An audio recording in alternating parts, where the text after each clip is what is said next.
Salam alaikum, everybody. Welcome to another live stream.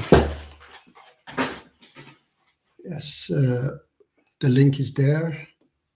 I wait for those who would like to join, but I have to say sorry for being half an hour late. Uh, I hope everyone is well, and I can so far before people join, start with something. Let me see. Um,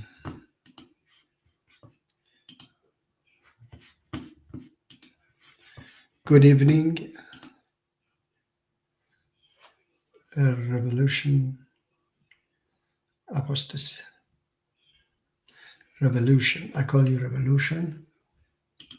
Good evening. Yeah, this is a video actually. It is a channel, Iran International. It's not from Iran, but as I know, it's supported by Saudi Arabia. And yeah, this is a report about some of the elements in the government in Iran. Because I usually say that these, priests, mullahs, and all of them, I mean, most of them, they are a bunch of businessmen. They don't believe in what they say. So this guy that's standing there with that flag, it's a mullah, and he standing there to support the forced hijab. Hello, tacos. Yes, he's standing there to support the forced hijab. And then later it came up that he and his, what is it? He's another guy. They're both working in. They were working in one of these morality police departments. They were head of that morality department in a province in Iran. Now, دوربرگردان قانون به نفع زاهدان بازیگوش okay, so these are this guy and this guy. They were both mullahs, yeah, and they were related as well. They had wives. Two sisters were their wives, and they usually sent their wives out, and they were sleeping with each other. And this guy is their boss. He was also exposed that he had a relation with 9 boys. Okay, and this guy, he also was, many years ago, he was a close friend to the leader, and it came out also that he had, he was a Quran teacher, by the way, and he was, having sex with those boys, actually. Okay, so, and this report is about them. نظام سرانجام افشای رابطه جنسی مدیر کل سابق ارشاد گیلان با 7 مرد. Yeah, now, sorry, it says 7 men. Those are the men that this guy had relation with. And he's the head of that morality police in that department. یک سال تبعید و شلاق حتی And what was the sentence? If he was an ordinary person, his sentence would be death. But what he got, 1 year, sending him somewhere else, and 100 lashes. بدون حکم زندان. He wasn't even a single day in jail. جزئیات دامی که مقام‌های حزب اللهی برای هم پهن کردند. And this was revealed because of power struggle,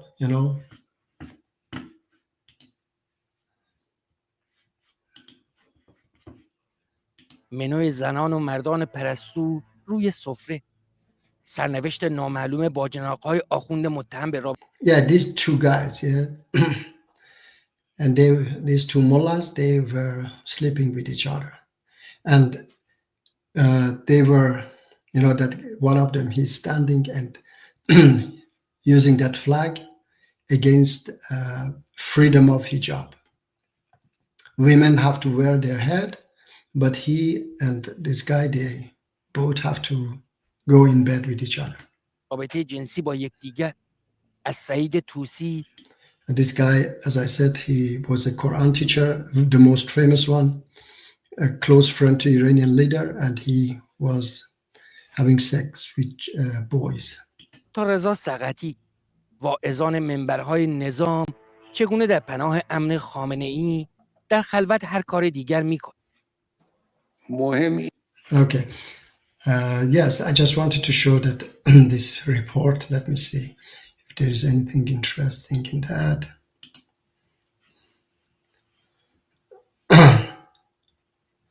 Yeah, he's sitting and touching that guy's leg. And here I think it's the video. آقای سقطی در رابطه‌اش با فرد دیگر دخول کامل انجام نداد. They okay. They found something. Guys, I don't know who is watching that, but anyway, they found something so that they don't, punish this guy. They said that he didn't penetrate in the guy. Such a stupid thing, تیر ماه سال 1402 کانال تلگرامی رادیو گیلان این فیلم از رابطه جنسی رضا سقطی را با شریک جنسی مردش منتشر کرد. This video that was revealed and exposed him. همان موقع فاش شد. Okay, let's see if there is anything else. Anyway, and the guy is with highest posited people in Iranian regime.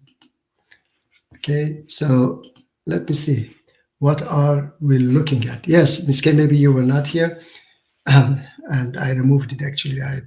These guys, they were high posited in Iranian regime, and they were all homosexual.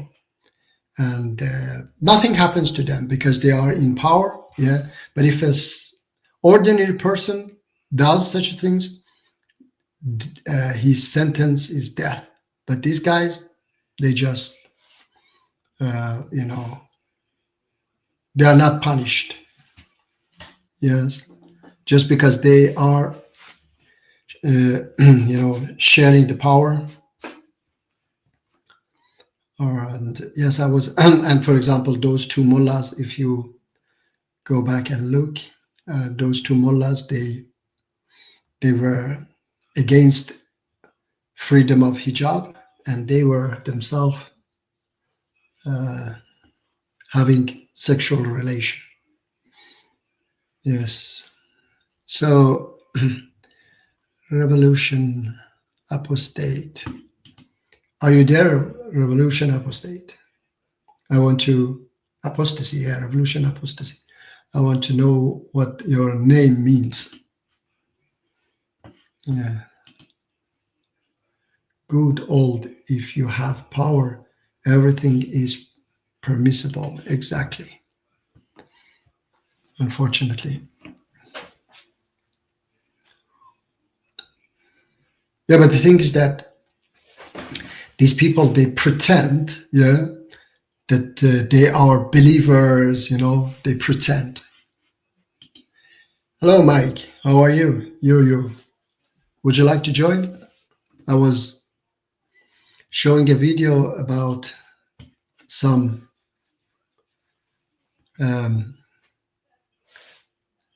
elements in Iranian regime that, they had,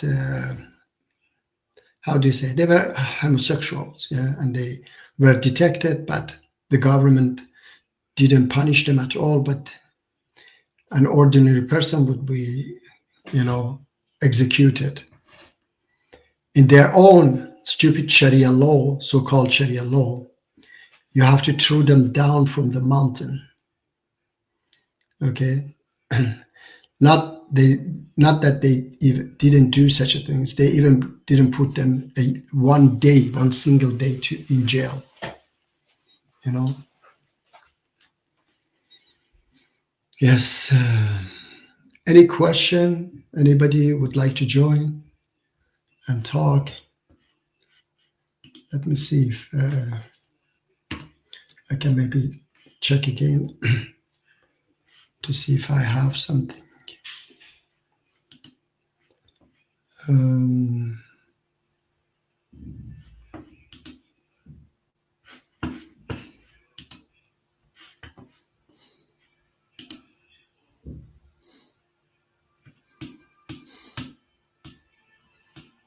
While nobody's joining.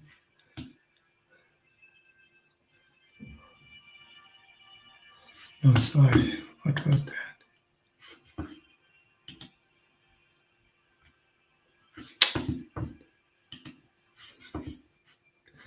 No. I was pushing in the wrong place. I want to see what is this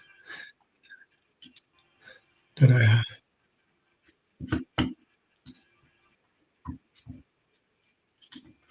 All right, now let's see.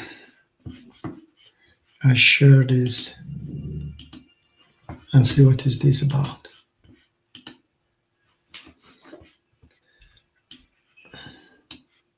Any way for Christians to go to Islamic level? Okay. Is there any way for Christians to go to Islamic level? Yeah, for them to become Muslim. All right, yeah, this is about this so-called Dawa wise. I would like to debunk this stupid argument. Let me see first. Mike says the algorithm posed an interesting channel to me. Islam from the Quran seems like an AI generated channel, but it was very anti-Bukhari. Old Hashim. He banned me. He banned me. Yeah, he has banned me too. It's an idiot. Because look, I don't know if you're here, Mike, because the guy says, is there any way, let me see, for Christians to go to Islamic level? To go to Islamic heaven? And he said, yeah, to become Muslim. For them to become Muslim. That's the only way. So that's not for Christians. Now, what chapter 3, verse 113, 14, and 15 says? That a portion of people of the book will go to heaven. So this guy is idiot, ignorant. Why is this guy in video dressed like some mercenary?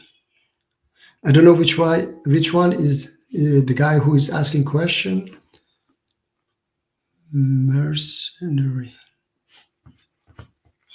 Maybe he's afraid. I don't know. That's the only way, brother. How can you expect someone who follows the wrong God to go to the heaven of the true God? Even if they had heard of Islam, they stopped to Christianity, they still don't go to heaven. Islam makes it very clear. Anyone who submits to the will of the one true God, Allah subhanahu wa ta'ala, they go to heaven. And you have to believe in Prophet Muhammad, peace be upon him, as the messenger of God. If these two... Come on, so stupid these guys are. Even... I mean, if you ask him how about Shia, he will say, no, they will go to hell too. Despite Shias, they believe in Allah subhanahu wa ta'ala, they believe in Prophet Muhammad, just because they don't believe in what he believes, they will go to hell. Yeah, the guy with the mask, maybe this was in the time of COVID. No, I don't think so. Or maybe he's afraid of, being doxxed and the Muslim killing him. Yeah, perhaps he's afraid, because this Hashim, and there is another guy behind him, okay? This one, you see, he also wear mask. As I know, he also called himself ex-Muslim, and he also wear mask. conditions are satisfied, then you have the option of going to heaven. The only way. The only way, yeah. I've heard some But the thing is that as well, this is the same, you know. The Christian also said the only way to go to heaven is to believe in Jesus, you know. So I don't know. I mean, of course, if you ask me as a Muslim, Islam says the only way to go to heaven is to be good, avoiding bad deeds. Okay, so that's the only way. Let me see. If I lived in the UK, I would be afraid to. Extremist believers of the Abrahamic can become very psychopathic. I mean, extremists, yes, extreme belief in everything, okay, can be psychopathic. Tacos. Anyone who believe extremely in something blindly is the same. Yasser Qadhi says the default is that non-Muslims go to hell. Allah can make an exception though. Yeah, Yasser Qadhi is also stupid as well. He was saying that Bukhari was, supercomputer. He memorized 300,000 hadiths. You know, he was saying that he was. I mean, a little child is the most stupid person would understand that Bukhari was a great liar. Okay, you cannot memorize 300,000 trash hadiths. If he was so smart that he could memorize things like that, then he would realize right away that this is stupid hadith. Why I have to memorize it when it is, stupid, when it is fabricated? So why I have to memorize it? So he wasn't. No. Mike, you know Sam Wakin? Okay, yeah, anyway. So this is a common belief in all extremists, that you go, is my way or highway. You go to hell if you don't believe in what I believe. hadith, even atheists who does good deeds go into heaven. I don't think there's any such hadith. I heard it in Jummah actually. Which masjid was that? Either you misunderstood the khatib or you went to the wrong Jummah. Maybe. I don't know. Yeah, you went to the wrong Jummah. Not the Jummah that he goes. Yeah, he has heard it somewhere that if an atheist do good deed, will go to heaven. But this idiot Hashem says that you went to a wrong Jummah. You know. Jummah just means Friday. Friday prayer, whatever. Okay.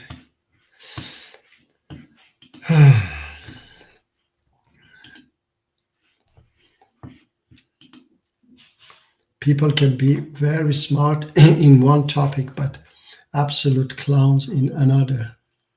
So maybe Bukhari actually did it. Now, come on. I mean, listen. Mike. Salaam alaikum, my brother Mike. Hey, how's it going, Munji? I'm fine, thank you. How about you? Yeah, maybe Bukhari was like Rain Man. Have you ever seen the movie Rain Man? Yeah, the thing is that, yes, somebody said, okay, maybe he was right, He was but autistic. yes, but Raymond had disability in many other things, okay, ability in one, and then that movie was exaggerated, okay, that's movie. Usually they exaggerate things in the movie as well. Maybe it wasn't even a true story or whatever, but. Well, it's based on a real guy who, like, he knows every stat in baseball. Okay. Ask how many hits Babe Ruth had or whatever. Like Yeah. he's literally memorized like every statistic for 100 years of baseball. And how many thousands of players that would be and all that. I don't know about the whole when the waitress dropped the toothpick box that he could count the toothpicks like that. Yeah, that was also very exaggerating. You know? And then the thing is that 238 or something. yeah. And then the thing is that reading cards, okay, also was very strange that Yeah. he was doing Yeah. that. That was exaggerating. But anyway, Mike, he was disabled in other things. You know, his brain wasn't working well in other things. So if Bukhari was such a person, then we shouldn't take anything from him, because he was, according to us, he was not a normal person. Okay, he was a handicap or whatever. Have you ever seen the memorization contests? Which one? It's like on Netflix, you can find it. But apparently the Mongolians are dominating the international competition for memory. But they'll take like 6 decks of cards and shuffle them, and then just flip the cards real fast, and memorize all of them. And then they'll say back, all right, 9 of diamonds, 8 of hearts, blah blah blah. And these guys, they practice. They have these little memory. What do they call them? Castles or something. It made no sense to me that you'd have to memorize what the 9 of hearts was to be like a something in your head. But it's pretty fascinating what the brain can do. Yeah, the brain can do. Yeah, of course. But I say that these people definitely, they know. I mean, if he was so smart, then he should know right away. When you read something, you should know right away that no, this is stupid. This doesn't match. You know, I'm not such a super fast person who memorized things, but when I see the hadith, I say right away, no, it doesn't match the Quran. It's stupid. Okay, so I reject it right away, because I've read the Quran and it doesn't match the Quran. So how come this guy memorized 300,000 hadiths, and then he realized later, Mike? Okay, he realized later that, oh, these are fabricated. So no, I don't accept these. Okay, if he accepted them, that was something else. He just accepted 2,500 something, and because he didn't have much, okay, hadiths, and he wanted to fill his book with rubbish, so he how do you say it? He repeated those hadiths to become 7,000. Those 2,500, they have been repeated several times, so that the book becomes 7,000 hadiths. So if he had more hadiths, he would just put those hadiths. But it looks like that he was just, he just collected these few hadiths, and then he just repeated them. Many of them he just, I believe myself that he was, fabricating himself as well. Because I tell you, Mike, he was working with the caliphs of the time. He was living at the same time. 2 of grandchildren of Prophet Muhammad were living, 2 of them. Okay, at the same time he was living, but he didn't have a single hadith from them. Why? Because those caliphs, which is called Umayyad Caliph, they were against these prophets' descendants, grandchildren. They had fight with them. So it is very obvious that this guy was working with them, with the Umayyad Caliphs, who were oppressors. Okay, they were oppressing Prophet Muhammad's grandchildren, because they were the opposition of these caliphs at that time. Okay, they were fighting them, like my organization now is fighting Iranian regime. Okay, and then they tell the regime that this is not Islam, what you say, Islam is not this, and so on. So they were also saying to the caliphs that this is not what you do. And those caliphs were, yes, they were just thinking about their own interest, palaces and so on, Right. Well, I mean, and there's something about the lineage, right? Isn't like Al Mahdi or the caliphs are supposed to be from the Banu Quraysh or whatever clan Muhammad was from. And that's why, although I thought Ali was Muhammad's cousin. His cousin and son-in-law. Son-in-law, yeah. Both cousin and son-in-law. Right, but Omar and Uthman, or Omar and Abu Bakr, were like from a different clan within the Banu Quraysh, right? Okay, yeah. That's like the calamity of Thursday, according to the Shias, or the event of Thursday, where they kind of usurped Ali from the throne. Yeah. And then, of course, you got Mutawa, right? And who made Yazid the First his predecessor, or successor, I should say. They were from the same clan as Uthman, right? Yeah. Yeah, they were from, and he put them actually in power, Uthman. But I say people chose, Mike. Shias, they say no, they shouldn't do that. But I say people chose, and Ali respected that, their choice. He didn't fight or anything, so he respected that. I heard he like went door to door trying to tell him when Abu Bakr became caliphate. Yeah. Him and Fatima kind of went knocking on doors, going, "Why'd you give your allegiance to this guy?"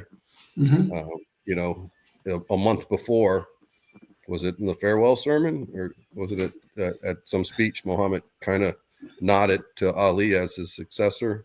No, according Mike. According to the Shias, he didn't say that he's my successor. He said that those who love me, okay, they love Ali, and those who I am their master or whatever, Ali is their master. He didn't say that he is my successor. Yeah, he didn't say it. No, he didn't say. They took it to be that's what he was getting at. Yeah, exactly. But yes, but from another side, that's people's choice. They made a mistake or they were right, whatever they chose. So anybody should. That's a democratic election, so anybody should respect that. Okay. Right. It wasn't like Ali in washing Muhammad's body when Omar. Yeah, they say that. Yes, they nominated Abu to be the caliphate, and he comes out and everybody had their abaya or whatever their allegiance to him already, and it was like kind of too late. He didn't want to create, a civil war or anything. I mean, Ali seems to be willing to placate people, right? The Battle of Siffin, Mutawai, right? The Khawarijis didn't like his treaty with him. That he Battle of Camel. Obviously, he was fighting Aisha, and they kind of came to terms. Ali seems to be quite the diplomat. Let's see. Miss K say, Moji, do you think God is everywhere or God is everything? No, I believe God is everywhere, not everything. Okay. So, I mean, he can penetrate in anything to get the information as well in our brain. So I'm not, this is quite difficult question to answer because I'm not God. I'm not somebody who knows everything about, how do you say, information that comes from, for example, now information is going in my head. I know that information, can go out. Somehow God can see or read that information. Okay. And I know that also everything is, is information also. That's one I know that. That's why the scientists they know or they are working on to transfer objects from one place to another place. Okay, because that's information. That's why they say that we might never be able to transfer a human being because we might transfer Mike. Okay, exactly Mike, but we might not be able to transfer his behavior. Okay, his character. Okay, so it will be another Mike. So that's why these are things that but anyway, I know that God is everywhere and he knows everything. He knows what is in me. So is he inside me? I don't know, actually. Okay, when I meet him, I will ask him. All right. And so were you in me or not? Right. It's like the movie. Did you ever see the movie The Fly? No. Jeff Goldblum. It's actually a remake from the 50s, but yeah, he created a transporter to transport things, and then he couldn't get it to do like living things, and then he eventually did, but he ended up there was a little fly inside the machine. I saw that. Yeah, he ended up splicing himself genetically into a fly. I don't know if I've seen the entire movie, but I saw something of that. Anyway, I would, but Right now, I suffer with tooth canal infection and the flu both at once. Yeah. In I was mouth. trying to get you a guest here, Moonji. I got to go. Yeah, in about yeah. 10 minutes. So, Yeah. Miss Kay, Miss, yeah, Miss Kay is somehow quite shy to to join. right. I said, put a she mask has- on. Yeah, She can she dress has like the guy she mm, thought looked she like has- a mercenary. yeah, she never joined. But where are you gonna go, Mike? I got to watch football. Yeah, okay. College football day. Yeah, you know what, Mike? Sometimes my wife says that, why you go live, all these things. And I say, but this is I love this, Imagine that I sit and watch football Saturdays, okay, or movie. Instead that I sit here and talk to people, I learn something and I teach something. So that's, for me, it's better. And by the way, even today is my birthday. So she said that at least don't go on your birthday. I said that, come on, what can I do now? I mean, I like it, Yes. So Well, happy birthday, Moonji. yeah, thank you very much, my brother. Although I'm not sure Muslims are allowed to celebrate birthdays. No, I mean, actually, I never did it myself, and I don't do anything special. I just made a cake just because of my children. That's all. Otherwise, I myself, I never did it, and I'm not so keen on birthdays. Thank you, Miss Kay. Thank you, my dear sister. Okay. All right. So because Mike, why I don't like it? Because people, spend a lot of money on a birthday. Some people like it wedding. Some people make it so big, and some people maybe don't afford to do that, and they are forced to, to celebrate and invite people, spend a lot of money just to show off. I know this one is a lot. Yeah, my family's never been real big on birthdays. My oldest sister was born March 22nd. I was born March 29th. My oldest brother was born March 17th. So Okay. by the time we were like 4, it was just one cake for all 3. Yeah. Yeah. Okay. Yeah. It's too much work. Yeah. 2 weeks. It's like just one cake for everybody. Yeah. No, Actually, my other brother was born in April, and I think he got thrown in by the time we were 12. It was just all 4 of us.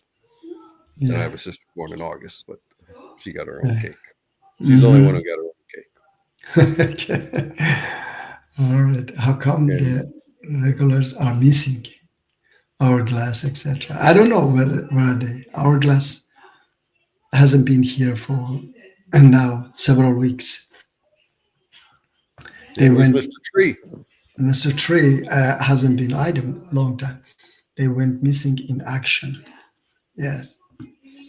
And Martin, I didn't write him, but I was thinking maybe he will join himself, but maybe there are not so many questions, perhaps. That is why.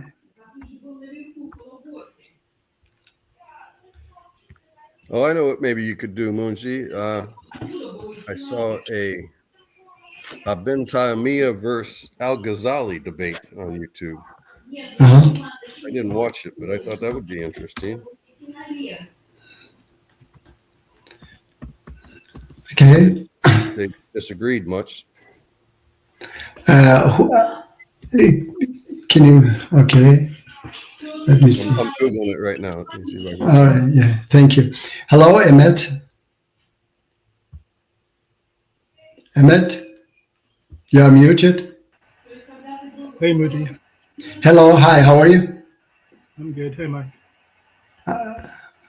Mike, he said hello to you. Hey, how's it going, Emmett? Good. Let me see. Do you have anything in your mind, Emmett? Yeah, I mean, we've had the chat. We had the chat a couple of weeks ago. Yes. I remember your voice, but I don't remember exactly what we were talking about. Well, we were trying to establish if the Quran teaches violence. Yeah. Okay. All right. Yeah. It's interesting for me. I always like that. Okay. Yes, but I don't remember exactly where we came. Okay. Yeah, you would Did like you- to Yeah, continue that? Did you go over the verse? I mean, actually, I came on to ask you what your biggest objections are against Christianity. Actually, I don't have anything against Christianity, as long as I have said, as long as there are good teachings like love one another, love your neighbors as you love yourself. I don't have anything against that. Okay, but believing that Jesus is God or Son of God, and if I don't believe, I will go to hell. Before you come on, I was playing a video. One Muslim extremist also was saying that, oh, if you don't believe in what I believe, you will go to hell. So I don't like that idea that, no matter what good you do, anyway, you will go to hell if you don't believe in something. Okay. Like, the beginning, I played that video. Mike watched it. Yeah, there was a guy who was asking this Dawa wise Hashem that is there any way for a Christian to go to heaven? He was saying yes. The only way is that they become Muslim. Okay, so which is absolutely wrong. According to the Quran, good people of the book will go to heaven, and anyone, Quran says, anyone who does good, we give them 10 times more good in it. So anyone means anyone, not just Muslims or Christians or whatever. Yeah, so I don't like that idea. Yeah, that only you go to heaven. Heaven is closed for everyone else except you. All right, that idea I don't like. Or Muslims who believe in that, or Jews who believe in that, Christian who believe in that. That's my objection. Otherwise, love one another, love your neighbors as you love yourself. Or there are other, good verses in the Bible. So I have no objection against that. And I believe that if you follow them correctly, I believe, according to my religion, you will go to heaven. Right. So do you think the majority of Muslims who do not see the path to heaven as you do, are they wrong? They are absolutely wrong. Where Absolutely. Do you think Yeah. it's coming from the Hadith alone? Sorry, if I what? Do you think that view is coming from the Hadith only? Yeah, mostly from Hadith, and partly from wrong understanding of Quranic verses. Like, for example, Quran says in the judgment day, the only religion accepted is Islam. Okay, but they don't understand that. As Prophet Muhammad also says, Muslim. Sorry, can you put up the verse? I don't remember exactly. Let me see. I can see if I can find it. Just a second.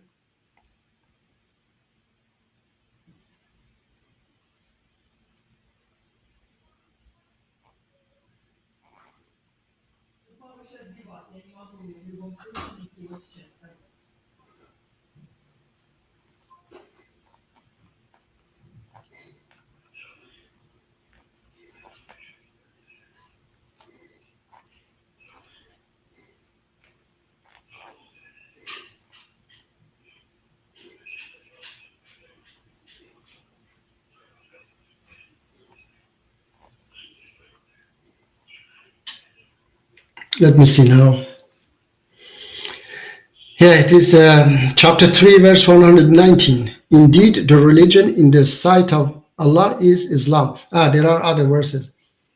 385. And whoever desire other than Islam as religion, never will it be accepted from him, and he in the hereafter will be among the losers.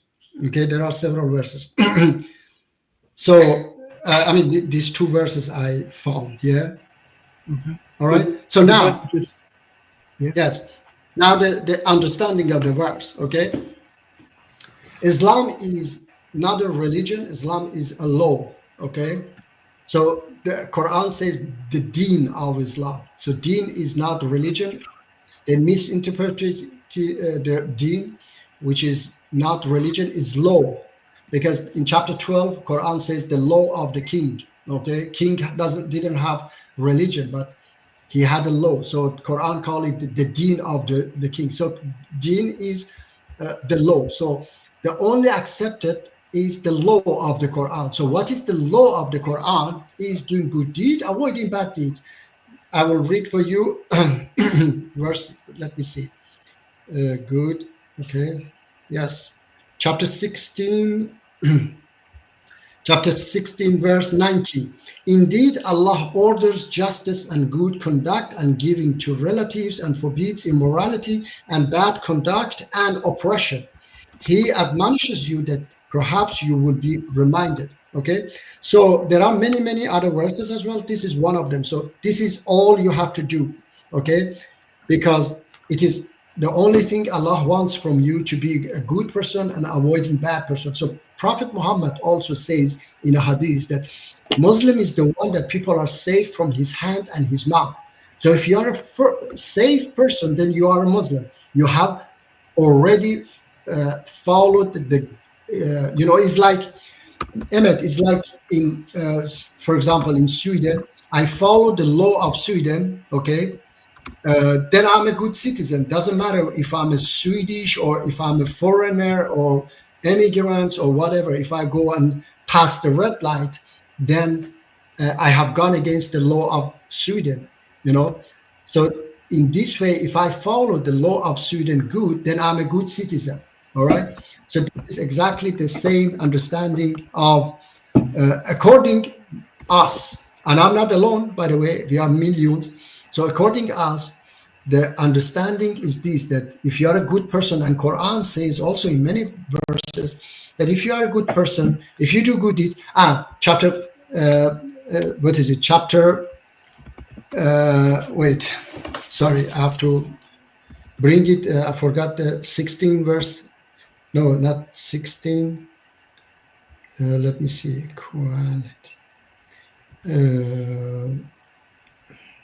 Chapter 49, verse 13. Yeah, chapter 49, verse 13 is talking about mankind.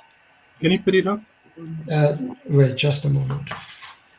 We made you of different tribes so you could learn. Yes. Let me read it for you because Mike knows as well.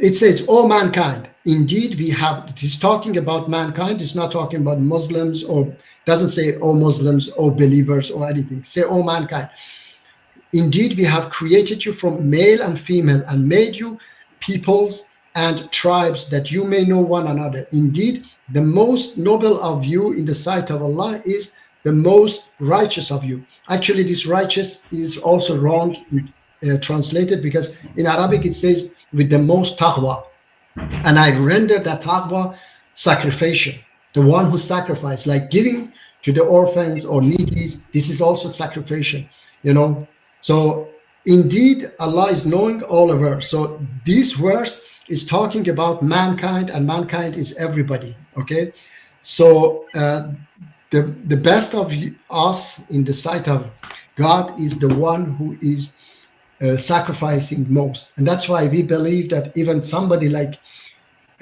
Che Guevara, okay, I don't know if you know who was Che Guevara. Mike might know. So we believe even Che Guevara, who was a Marxist, he will go to heaven. He was a martyr because he made the most sacrificial. Okay. And Muslim, well, I have to say, Muslim extremists, they will say, "No, he go to hell," Okay. Do you have one of his T-shirts, Moonji? No, I don't have. I know. T-shirt. I don't think he got any money from it. I think his family is suing to try to get some money retroactively. But very famous communist. I know. I know that. Mm-hmm. Lots of people have that T-shirt. Yeah, but I don't have. No. Yes, Emmett. Sorry. Yeah, I mean, your explanation, you seem to say that it's the same as a citizen of a country. Okay. If they abide by the laws of that country, yes, then they're good citizens. They are good citizens, so they are not going to be punished. Okay. Yeah. Are they going to punish? No. Yeah. So if I take that analogy, if it's analogous to the Quran, laws are specific, and obviously laws change per country. So in Iran, for instance, there's the punishment for adultery or apostasy to be different from in, say, Britain. So you said in 385 that religion there means law. Yeah, law. So if I just wanted to apply that to that verse and tell me what are the specifics of that law in that verse. Sorry, which law is in that verse? Yeah, so you said The entire Quran is a law, a book of law and moral, guidance. Okay, so if you obey that law, which is the main teaching is doing good deeds and avoiding bad deeds. That's the main teachings. Okay, and the more you sacrifice, of course, the better you are. Okay, so sorry, I have to say this. Allah says, if you avoid major bad deeds, I will forgive your minor bad deeds. Even that much, okay? Even that much, if you just do minor bad deeds, okay, and do not do major bad deeds, God is the most merciful and forgiving, and he will forgive you in the day of judgment for your minor bad deeds, because he knows that we are human and we make mistakes and we do bad deeds, okay? Yes. I'm really trying to, and I hope we can both discuss the topic. Yes, of course, yeah. So that verse, if you don't mind, if you don't mind me focusing on that verse, it says anybody who doesn't abide by those laws will go to hell. Is that correct? Yes, will be punished. Yeah. Yeah, we'll go to hell, isn't it? Yeah, of course. So that means, and you believe the Quran in its entirety is the word of God, is the word of Allah. Yeah. So all the laws should be binding, right? So all the laws, what? All the laws in the Quran are binding on us or on mankind, as you said. Yeah, I mean, listen, not what is it? Everything in the Quran. We have in Islam, by the way, a system called ijtihad system. Okay, so clerics are not here for interpreting Quran and reading Quran for us. That would be enough once they did it, like Ibn Kathir or whatever. Okay, so they're supposed to match the Quranic laws with the time and the place as well. Okay, for example, the law of fasting is in the Quran from sunrise to sunset. Okay, but when you come to Sweden, that law is not possible anymore. So the mujtahideen, which are the scholars, they supposed to tell us what to do here. Or, for example, the law of in the Quran, freeing slaves. If you do these, okay, your punishment is that you feed, for example, 100 people or 10 people, or freeing a slave. But because today we don't have, then that law is not, we cannot apply that law anymore. So this ijtihad system or the scholars, they must say that, okay, this verse is abrogated now. We cannot follow this verse anymore, okay? But there are other verses like doing good deeds, taking care of orphans and so on. Like, for example, again, the Quran says, take care of orphans, Mike, yeah? In Sweden, I don't need to follow that because the government take care of, if somebody's orphan, the government take care of orphans. We don't have, we don't have needy in Sweden, Mike. I don't need to go and give to needy because here in Sweden's Swedish system, the government take care of needies. If you are needy, you go to the government and they pay your rent, your everything. Okay, so these laws, if I was living in a poor country, yes, I should follow that. But because I'm living in Sweden, I don't need to follow that. So you understand, Emmett? Your taxes take care of it already. Yes, exactly. My taxes take care of it already. Yes. So if I can summarize your position, is that not all the laws in the Quran are applicable today? No, not all of them are applicable today. Yes. So, for example, so the ones that are applicable are binding on all mankind. And if anybody doesn't abide by the applicable laws of the Quran, according to 385, then they'll go to hell, right? And I read for you what I said. It's not just one verse, okay? there are many verses that what are those, laws that everybody should follow. Avoiding major bad deeds, and if you do minor bad deeds, that's will be forgiven. Okay, and what are major bad? Yeah, what are major bad deeds? Killing people, oppressing people, raping people, all these things, robbing people. These things are major bad deeds. So if you avoid those things, then you are not going to be punished, Emmett. Okay? Yeah, I'll come to the specifics. I just want to make sure, because you have this, your framework is you don't believe that that going to heaven there's an exclusive criteria, but I'm trying to establish from the Quran there is an exclusive, and the Quran itself presents its laws as the criteria for heaven and hell. Right? Yeah. And so the question now is, as Christians, as someone who's a Christian, if I find the Quran telling me, if I find a law within the Quran saying I should believe in the gospel, if I'm obedient to that command, I'll end up rejecting the Quran because the gospel tells me not to believe in the Quran. And if I obey the Quranic law, I would reject Islam. All right. Now, can I ask you this? Does the Bible tell you reject Quran's command about doing good deeds, avoiding bad deeds? Does the Bible command you that? So the Bible warns that anybody that teaches that Jesus is not the Son of God, that teaches that Jesus did not come in the flesh, is the Antichrist. All right. So again, I understand. Look, again, I say, does the Bible tell you that you may go and kill people, rape people, and do all these bad deeds? Does the Bible command you that? It does. Remember, like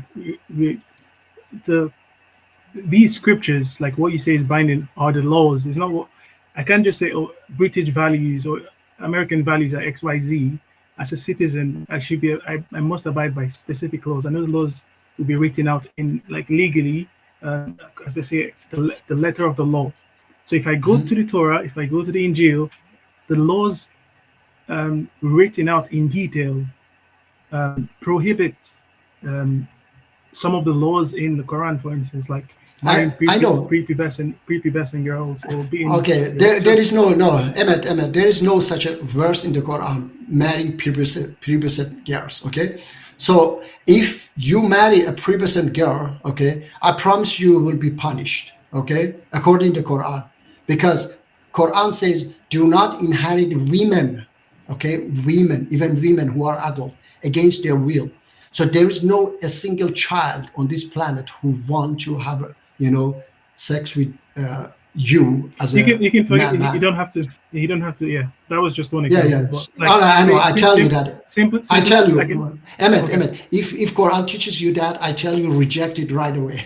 Okay. Yeah, I mean, you have a video of the popular apologist Muhammad Hijab saying. Muhammad Hijab is idiot. Yeah, Muhammad Hijab is idiot. Okay, so don't bring from Muhammad Hijab. If I was debating this Muhammad Hijab, that's why they all block me. Okay, I would destroy them. Okay, so they all block me. The point with that, I think he used the word "laim mehadin." I'm probably butchering the Arabic. But anyways, it's different. But the point is, the laws of the Torah, the laws of the Injil, which obviously you must believe as a Muslim that these were Allah's revelations, and people who abided by those laws were good people. So if we judge by those laws, we find the Quran to be flawed and faulty and contradictory. Okay. So again, it comes to that. You can find it whatever you want, but again comes to that would you avoid bad deeds and keep doing good deeds or not? Does the Bible teach you that or not? So this is the thing. You're stating a law which is not explicit, right? Like you mentioned about fasting, you mentioned about prayer. So like God doesn't, in the Torah and Injil, it's not just one command, avoid good deeds and do, that's not it. Yeah. And I Okay. think it's like when you're ambiguous, you're Okay. detracting from. So the Torah and the Injil, there's specific laws. In the Torah, there's 613. Okay. And in the Gospel, there are 2. So there are specific laws that God says, you must do this. And in the Quran as well, you have specific laws about when to pray, what to do when you fast. So it's not, you cannot just say it's do good deeds. That's not it. I'm talking about the specifics of the law, which you practice as a Muslim. And your Quran says, if I don't do what you do, then I'm going to be one of the losers in the hereafter. No. And among those laws, for me as a Okay. Christian, is to abide by the laws of my book as well. All right. So listen, I read for you chapter 49, verse 13, that God is talking about mankind, not about Muslims, mankind. So in What is the mankind, 49 verse 13, it says Ya ayyuhan nas in Arabic, which is mankind. When Quran want to address Muslims, say Ya lal muslimun, O Muslims, or Ya lal mu'minun, O faithful people. Okay, so here Quran says Ya ayyuhan nas, and God, the Almighty God, must know that what is the difference between mankind and Muslims and faithful people or believers. Okay, so he must know the difference. So when he says "oh mankind," he's talking about Mike, Emmett, Sayed, Miske, Tacos, everybody. Okay, he's talking about everybody, and he says that I created you from men and women and different tribes so that you may know one another. The best of you in the sight of Allah is the one with the most sacrificial. Okay, the one who gives away most. Okay, even Emmett, chapter 107, Quran clearly that there is, I mean, it's not about your praying and fasting, it's about your action. It says, have you seen those who reject the law of God? Yeah, the deen says, okay, they are the one who repulses the orphans and they don't give, minimum aid to needy. So woe to those who pray and are not mindful of their prayer, and they just pray for showing off, and they don't give the minimum aid. Okay, so these people are equal with each other, Mike. Yeah, the one who pray, and he has a personal mosque in his palace, Mike, in those Middle East countries. Yeah, he has a palace, and his car collection is, I don't know, $1 billion, and he has a private mosque in his prayer room in his palace.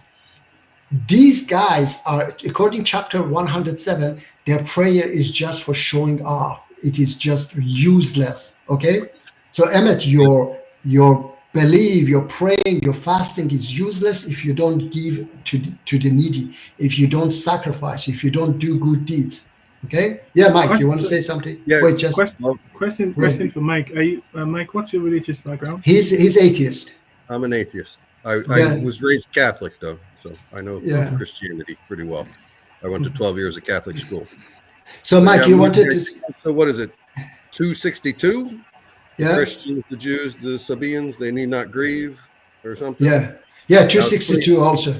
Yes. I was on Muslim Lantern, and I asked him about that. If don't the Christians and the Jews go to heaven because of this verse? And he said, "Well, that's talking about pre-Muhammad Christians and Jews." I mean, come on, it's so stupid. Once Muhammad came with the last divine revelation, you got to be a Muslim. So that's No. the default. All non-Muslims go to hell. Okay, but I was gonna say something else. yeah, but Well, the thing is you that mentioned the rich guys. Did you see the guy in the UAE who wrote his name? He dug a canal and wrote his name in the desert. no, $1 billion to do it. You can see really? his face. Yeah, I think it's one of the Emirates in the UAE, not in Okay. Dubai. So one of the Okay. smaller Emirates, but Yeah, there was they something I are. was thinking of, but I can't remember now. I'm getting old. Look, Mike, that stupid guy. You know when you read chapter 3, verse 113 says, "Not all of them are alike. Of the people of the book are a person that stand for the right. They rehearse verses of God all night long, and they prostrate themselves in adoration. They have faith in God and the last day. They enjoin what is right and forbid what is wrong." So this is the most important thing, Mike. Okay, Their faith, everything is because of this, that they enjoy what is right and forbid what is wrong. And they hasten in emulation in all good works. They are in the ranks of the righteous. And whatever good they do, again, it says about their deed, whatever good they do, will never will it be removed from them. Allah is knowing of the righteous. So this is not about people of the book before Prophet Muhammad, because these verses came down and is talking to, look, Mike, here, look here, chapter 29 verse 46, and do not argue with the people of the scripture except in the best way. So Mike, you would ask him, look, Mike, look at here, he's talking to me, okay, Mike, this verse is to me and Muslims who were during Prophet Muhammad, that if they talk to people of the book, they should talk in the best way, except for those who commit injustice among them, and say, we have faith in that which has been revealed to us and revealed to you, and our God and your God is one, and we are Muslims in submission to him. So people, do you hear my argument, Mike? Yeah. This verse was for the companion of the Prophet, that if they were going to talk to people of the book at that time, then they should follow this command. So it's not talking about people of the book before Prophet Muhammad comes. Ahmed? Yeah, I mean, I think even that verse, you still run into the same problem I was bringing earlier. Okay. He says, that verse, I think I caught the part which says, I believe in that which was revealed to you. Okay. And to us as well. Okay. So if you go to those books, all right, you're going to, because you're saying you're saying what all the books teach is do good. Yes, right? That's your point. But good yes, is defined. Good is defined in the Torah. What is good is defined. In the Injil, what is good is defined. And the thing is, what is defined as good in both the Torah and Injil, Quran either says is bad. So there's a contradiction where. No, let me see. Wait, Ahmed, I did. Yeah. So like just one example. No, I didn't understand. Can you explain more? What is good in what is good in the Bible and the Torah is bad in the Quran? So yes. So basically, you're saying. No, like what? Like what? Can you tell me? So I can give you an example of adultery, right? Okay. In the Torah, adultery is considered a grievous sin. In the Injil, it's even Jesus says, if you look at a woman to lust after her, you've committed adultery in your heart. Okay. Yes. In the Quran now, adultery is permitted. Adultery is permitted in the Quran? Yes. Which verse? Which verse? Those whom your right hand possess. Okay, that's what was that, Mike? You showed. What was that? I think it's 424. Okay, no, all right. Yes, he's going to. Right? Yes. Those that's your right hand possesses. Yes. Ahmed. The thing is that it depends on how you read the Quran. First of all, before you read the Quran, you have to read chapter 3, verse 7, when Quran says there are precise verses and unspecific verses in the Quran. As for those whose heart is corrupted, they follow only the unspecific verses, desiring an interpretation to create confusion, despite no one knows the true interpretation of those verses except Allah and those firm in knowledge. Now, if I'm a firm and then they say, we believe in it, all of it is from our Lord. So if I'm a firm in knowledge, okay, then how do I understand the unspecific verses, the true interpretation of them? I put verses beside each other, okay, to understand them, okay? So chapter 424 is not talking about adultery. It's talking about, first of all, your right hand possessed are not slaves. Your right hand possessed are second-hand citizens, okay? Slave in Islam, in the Quran, is abd, not your right hand possessed. It's not ma malakatul iman. Okay, it's abd, like Abdullah is slave of God. Okay, so in Arabic, abd is slave or obedient, somebody who obey. All right, so that verse, I mean, this word is. We have a video. A good, knowledgeable brother has made a video about that. If you want, I can share with you about this MMA, malakatul iman. Okay, so This verse is talking about chapter 60, verse 10. In chapter 60, verse 10, when you read it, it says that when the women come to you as immigrants, okay, they have left their husband, their kofar husband, and they have come to Muslim. Allah says, test them. If you find goodness in them, then marry them. They are not lawful for their husbands, okay? Nor, their husband is lawful for them. So Allah does not recognize their marriage because she has left her husband. It is one-sided divorce. In reality, she has divorced, not legally, but, from her side. So that's why she is married legally, Mike, okay? Mike, she's married legally, but Allah does not recognize that marriage because she left her husband. She's not anymore married. So you may marry her, okay? So married women married women are forbidden for you except these type of women who have left their husband. And so don't tell me that Quran allows me to, force me on a woman who doesn't want me, okay, a slave, because it says, do not inherit women against their will. All right. Yes, Emmett. Okay. Yeah, I was going to bring up the verse because I'm not sure where you've got your interpretation from. Okay. And how do you substantiate? Is it possible to bring up the screen? Because I feel like when it's on there, we can all see and understand the positions better. Yeah. Okay. Let me see. All right. I can do it like this. No, I have here. Sorry. I'm on mute. It's interesting you bring up that verse where the women, the pagan women, were leaving their kufr husbands. Yes. That's an argument that some say that it was the Muslims who broke the treaty under the tree, however you spell however you say that, Hadiyah or Hudayya something, right?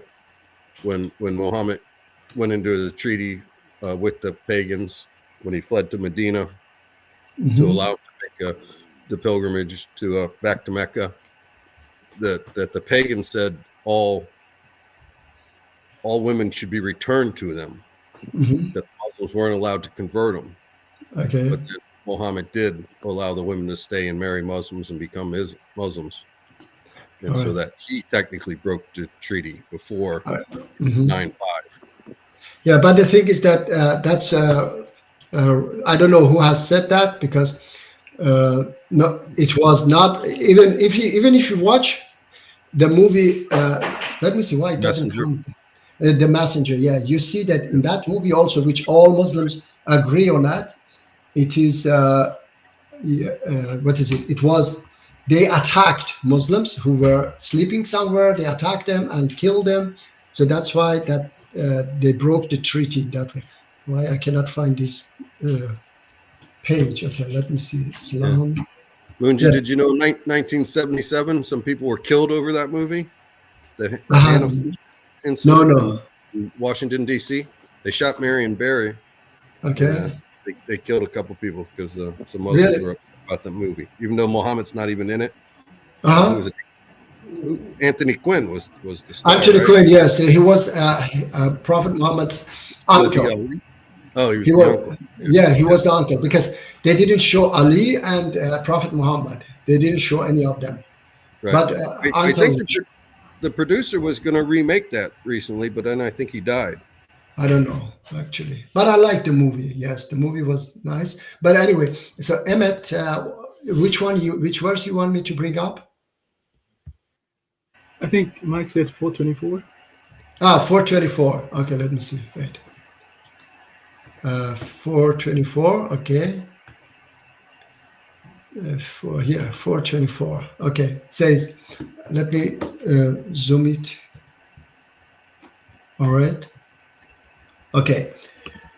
Let me see. You are forbidden to marry women who are already married except those whom your right hand held in trust. God ordained all of these for you. Other women are lawful to you as long as you seek to marry them and not for unlawful intimacy. If you wish to enjoy women through marriage, you will give them their bridal gifts if you should mutually choose after fulfilling these obligations to do something else with the bridal gifts.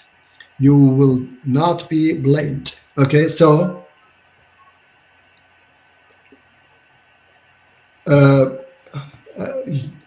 I read it for you. Would you like to say something, Emmett? Yeah. So and the consensus of the literal interpretation is married women are forbidden.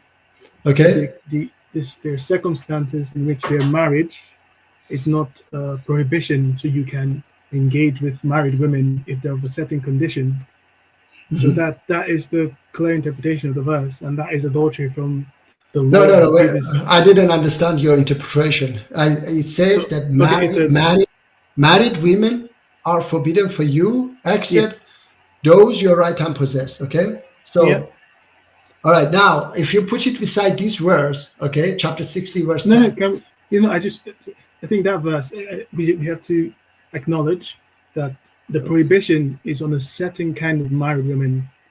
So you're not. I agree. It says you're not to engage married women, except. So the exception is not on whether they're married or not, but it's if they're of a certain class. So if they're of a certain class, and they are married. Yes. Listen. Exactly. Listen. The point is the bigger picture. Just to finish, the bigger picture is according to the Torah and in jail. As long as a woman is married to a husband legally, that is binding. And if you take up I can show you the verse. If you take up a married woman, that is adultery.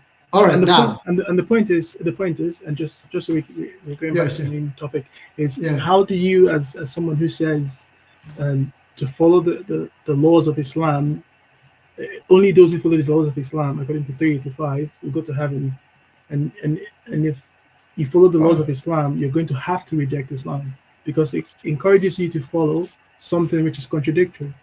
All right, now, I tell you that it is, what is it? If you think that this is, she is married, legally married, and you cannot marry her, that's of course up to you, but because Quran doesn't recognize, because here is the verse. It says, believers, when believing women come to you as immigrants, test them. God knows best about their faith. And if you find them to be faithful, then do not return them to the, kuffar. Actually, it's written unbelievers, but this is wrong. It is kuffar.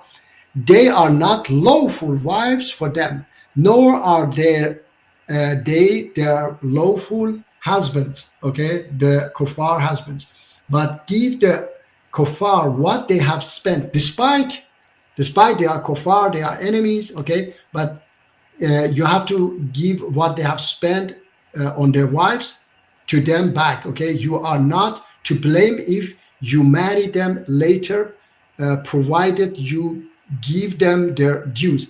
And then now here, and do not hold to marriage bonds with kuffar women, but ask for what you have. So if here the verse is saying that if your wives, the believers' wives, the Muslims' wife, run away to the kuffar, they are not your wife either. So it is, Mike, you understand? Yeah, it is mutual. So their wives is not lawful anymore for them, and your wives is not lawful wife to you either. So if your wife run away to them and stay with them, then you all have to also ask for what you have spent on your wife from them. All right. So it is from both sides, not just from their side. So Quran doesn't recognize, because Quran accept this. She has divorced. Maybe not on the paper, but she has divorced. She doesn't want to stay with her husband anymore. She has run away. She doesn't want to stay. So you say that according to the Bible, these women are bound to stay forever with their husband, or can you tell me, please explain? Yeah, so this verse is referring to, the first sentence is referring to Muslim women, right? If Muslim women come to you as immigrants. No. Sorry. It says it says amanu. Amanu means faithful. Okay, faithful doesn't mean that they are Muslims. Faithful is somebody who is safe, who is not a bad person. Okay, so it is not. Again, we go back to that interpretation of mu'min. Okay, for example, there is a verse in the Quran that says, "The Bedouins say we believe. Tell them you don't believe until faith enter your heart." Okay, so faith is when you are a safe person, when you don't. Even Muslim is somebody who is, I told you, Prophet Muhammad said, Muslim is the one that people are safe from his mouth and his hand. So if you are a safe person, you are a Muslim. Okay, doesn't matter what you believe. Yeah. So sorry, just I'm trying to understand the verse, Okay. but I think you're taking. So it says, if believing women come to you as immigrants, test Yes. them. God knows best about their faith, and Okay, if you find them faithful, then Okay. don't return them to the unbelievers. So you're saying the unbelievers there. How would you interpret the unbelievers there? I said kuffar. Kuffar doesn't mean unbelievers. Kuffar means oppressors in the Quran. Quran So- says kuffar are the oppressors. Okay, yes. So the believing there, the believing women. Are you saying the Okay. belief there is for non-oppressors?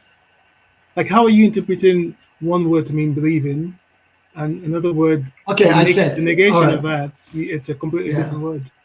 Okay, yes, I tell you that now, explain for you that as long as you are a safe person, okay, you are not harming others by your hand and your mouth, you are a believer, you are a faithful person, okay, you are, it says amanu, mu'minu, okay, all right, That's, so isn't that mu'min? Isn't that the believer? mu'minin, yeah, mu'minin, It's a believer, right? no, it's not believe. I said that there is a verse in the Quran says that the Bedouins say we believe. Okay, they say we believe, but it is not. They don't believe because faith I'm hasn't. talking about the word.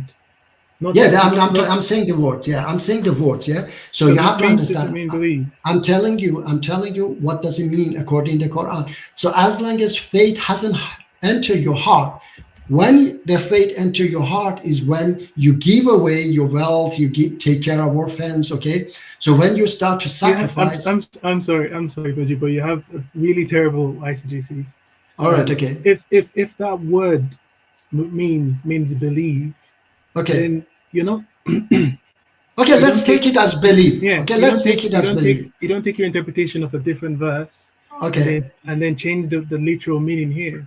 Okay. Right. So, and I told you, Emmett, chapter 3, verse 7 says the understanding of such a verses is known only by God and those fearing knowledge. And I told, wait, Emmett, wait.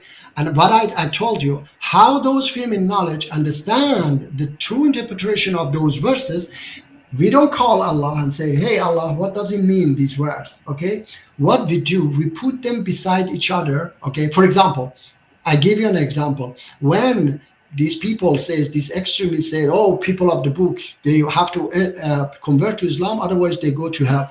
Then we will put these verses, this understanding beside those verses which I read, chapter 3, verse 113, that says, not all of them are alike. Of the people of the book are a person that stand for the right, and then so. Okay, so we put them beside each other and we say, so you're wrong. No.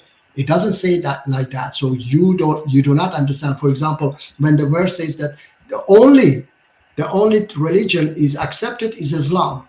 So I bring these verses and then tell them that no, you're wrong, because these verses doesn't say what you say. It says even Christian and Jews and Sabians, they also will go to heaven. Chapter 49, verse 13 says, oh, mankind.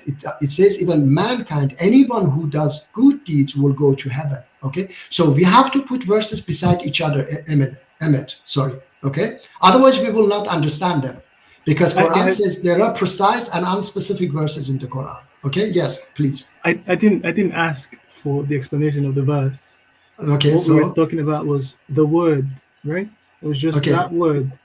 Yes, for understanding the words, also we have to check the Quran, go around and see different verses to understand. Now, let's say it is Muslim women. Okay, let's It's not. Just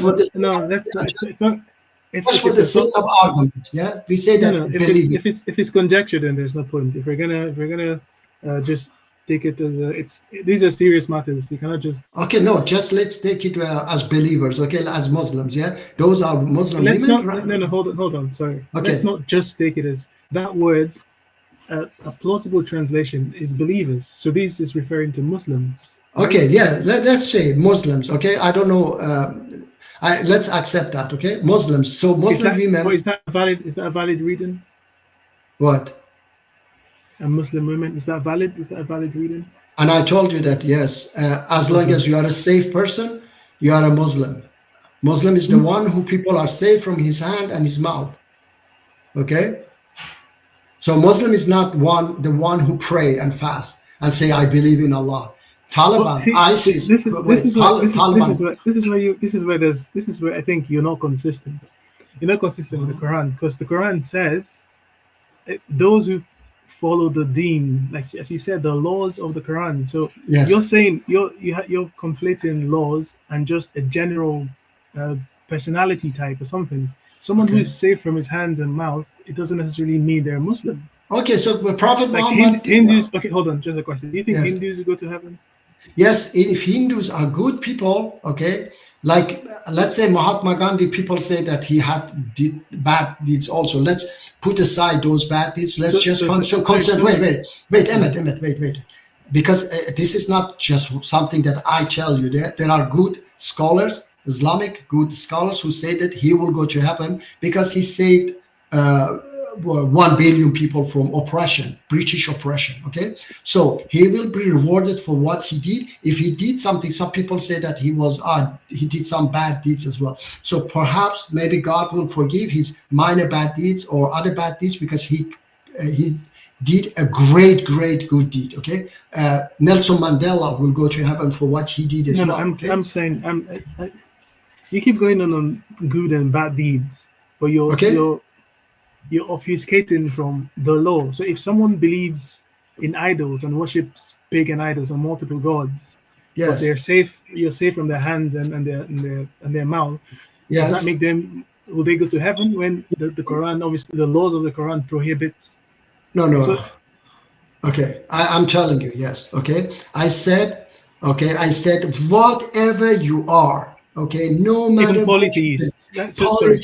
Polytheists, I don't know, Marxists or whatever. Oh, wow. The best, look, the best of you, Allah said, the best of you in the sight of Allah is the one with the most sacrifice. Mahatma Gandhi sacrificed a lot, okay? Sorry, just a question. So yes. Polytheists, polytheists, people who worship multiple gods, yes, a group that the Quran, hates and says they're the worst of creatures. Okay. No, wrong. Okay. Again, you took a verse, misunderstood it. Okay. Can you? Okay, chapter 98, verse 6. Okay. Yes. Chapter 98, verse 6. It says the mushrikeen. Okay. Now, what is mushrikeen? Mushrikeen partners with Allah. Yeah. No. It's not. It says mushrikeen are those who take other than God in obedience. It is all about obedience. Okay, so if you obey other than God, okay, not other than God, if you, for example, obey a good leader, if you obey, for example, Mahatma Gandhi and do what he tell you to get rid of the British, that's not shirk. If Mahatma Gandhi, wait, please. If Mahatma Gandhi teach you, for example, if I obey my boss, Mike, okay, I obey my boss. When my boss tell me do this, do that, I do it. But if my boss tell me go and kill somebody or harm somebody, then that's shirk. Okay, shirk means that you again take other law than God's law. God's law again is doing good deeds, avoiding bad deeds. Okay, so it's not about God. Is not doesn't become sad, crying that you worship another God, you are bad. God doesn't become like that because God is the most greatest. Can you put up the verse? The verse 98, verse 6. Yeah. All right, just a second. Because in a sense, that's what you want people to do when they come on your show. You want them to listen to you. Yeah. And the verse says something, and you say no. The verse says what you say. Okay, now what the verse says. Why should? Yeah. Okay, read it. Okay, read it. You read it and tell me what you understand from the verse, please. Yeah, here. Let's say those who reject the truth among the people of the book and the idolaters will suffer the fire of hell, to remain there eternally forever. They are the worst creature. Okay, so tell me what you get from this verse, please. First. So basically, this is one of the big contradictions in Islam. The Yes. truth is obviously No. the Quran. The No, truth no. here- Okay, so first of all, Did he ask me a question? no, but please, first of all, you don't take this translation, because Safi Kaskas, here is the Arabic one says kafaru, okay? Safi Kaskas, some places he choose to translate kafaru as disbelief, some places reject the truth, okay? Let's It's see. the same thing. No, It's the same thing. no. It is not the same thing, okay? Because then let me see. Let me bring other people says. Let me see here. Those who disbelieve, you see, among the people of the scripture. All right, now tell me, what does the verse says? Please explain for me Okay. the verse. In- Okay, in- about the people of the book. About the Yeah. people of the book. Yes. In the proper Quranic context, Okay. the Quran contained revelation that aligned with the previous scripture, and Allah was saying, No, Ahmed, I didn't ask you this, please. Yeah, I no, I'm said what the I'm verse try- says. Yes. So the Quran was revealed, confirming the truth in the previous scriptures. Okay. And so those of the previous scriptures who knew what their book said were to believe in the Quran, because the Quran confirmed their books. So Okay. those who rejected the Quran and the truth Uh-huh. in the Quran are the people referred to here. Okay, so you mean anyone who rejected the Quran is the worst creature, will go to hell, yeah? So for this So verse, that's- if we stick okay. with this verse, is among Okay. the Jews and Christians. So and what does it mean idolaters. among? So what is among? So it in Among. its so in its proper context, Okay. I think the idea was that some Christians and Jews would convert to Islam. So the Okay, people so, who do not all convert right, to okay. Islam. Oh, no. Wait. Emmett, please, again, you talk like these extremists, okay? Like these extremists say, if they converted to Islam, then they wouldn't be people of the book. They would be Muslims. Like Prophet Muhammad, many of his companions, they were the idolaters. Sorry, the mushrikeen, yeah? They didn't believe in Islam before Prophet Muhammad, did they? Like Okay, Abu but- Bakr, like wait, can- like Umar, Abu Bakr, you know, all those caliphs, like Ali radiallahu, did they believe in Prophet Muhammad before Prophet Muhammad become prophet, or they were mushrikun, sorry, how do you say it? Idolaters. Idolaters. Yes, it's difficult for me to pronounce. Idolaters. No, you just Were have they- to speak. You just have No. to speak slower. That's Yes, it. yes. Yeah, were they idolaters or they were Muslims before? Were they? I really wasn't following the part of what you were saying. Yeah, I say the companion of Prophet, like Abu Bakr, those all of them. Yeah. I don't know. No, what they were not Christian. They were not Jews. Were they Christian and Jews? No, we know So that they would they have been were. pagans. Yeah, they were pagans. Yes. Okay.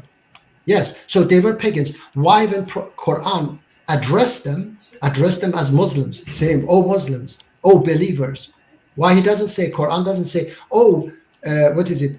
Those pagans among, I don't know, the mushrikeen among pagans." What? Listen, this is brother Emmett. This is what you don't understand. Quran, when you put this verse also beside chapter 3, verse 113, 14, and 15, where it say, not all of them are alike. Of the people of the book, a person stand for the right.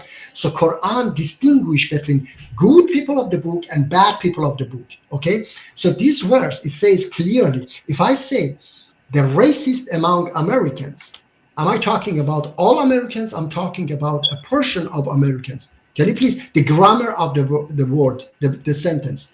The racist among people, the Americans are the worst people, the worst creature. So am I talking about all Americans or a portion of Americans? We're talking about a portion of America. Yes. So here also says, indeed those who he said disbelieve from the people of the book or among people of the book. Okay, so it is a portion of people of the book, so it is not disbelief. Okay, what they disbelieve, if it is disbelieving in Quran and Prophet Muhammad, they all disbelieve. If they believe, then they would be Muslim, so they all disbelieve. No, this is not. Kufr means, let me bring for you so that you understand. Sorry, Muji. I wanted to explain this verse because remember the question I asked you was. All right. Okay. So this verse. Those who worship idols. Okay. As long as they're safe. Okay. It is not. Okay. It says mushrikeen. Okay, and those people among people of the book who are kafir, who commit kufr. And I told you, kufr means oppression. Kufr means doing bad deeds. Okay. So again, mushrikeen also are equal with those people of the book who are oppressors. Okay. Anyone who oppress, okay, it's not about what you believe in. It's not about what your belief is. It's about your actions. It's about your actions. Can you bring up? Do you have a lexicon on the word kufr? Do you have a lexicon? Arabic? No, Arabic would tell you what is it? Would tell you if you put it on Google. Would tell you disbelief. Now I have to bring you what is it? Through the Quran itself. Okay, like here, chapter 16, verse 83. Let me help you to understand what kufr means.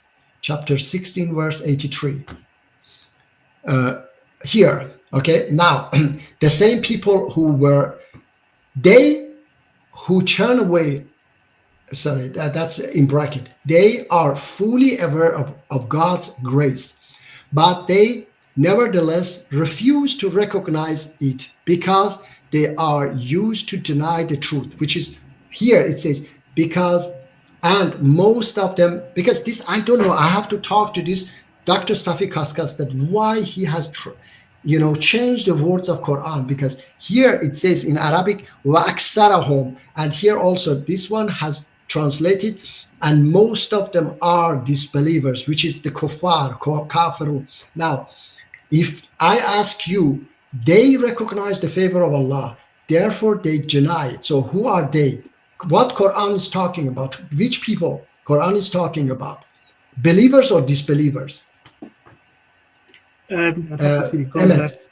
I'd have to see the context. No, the context, it says they recognize the favor of Allah, therefore they deny. They see the favor of Allah, but they deny.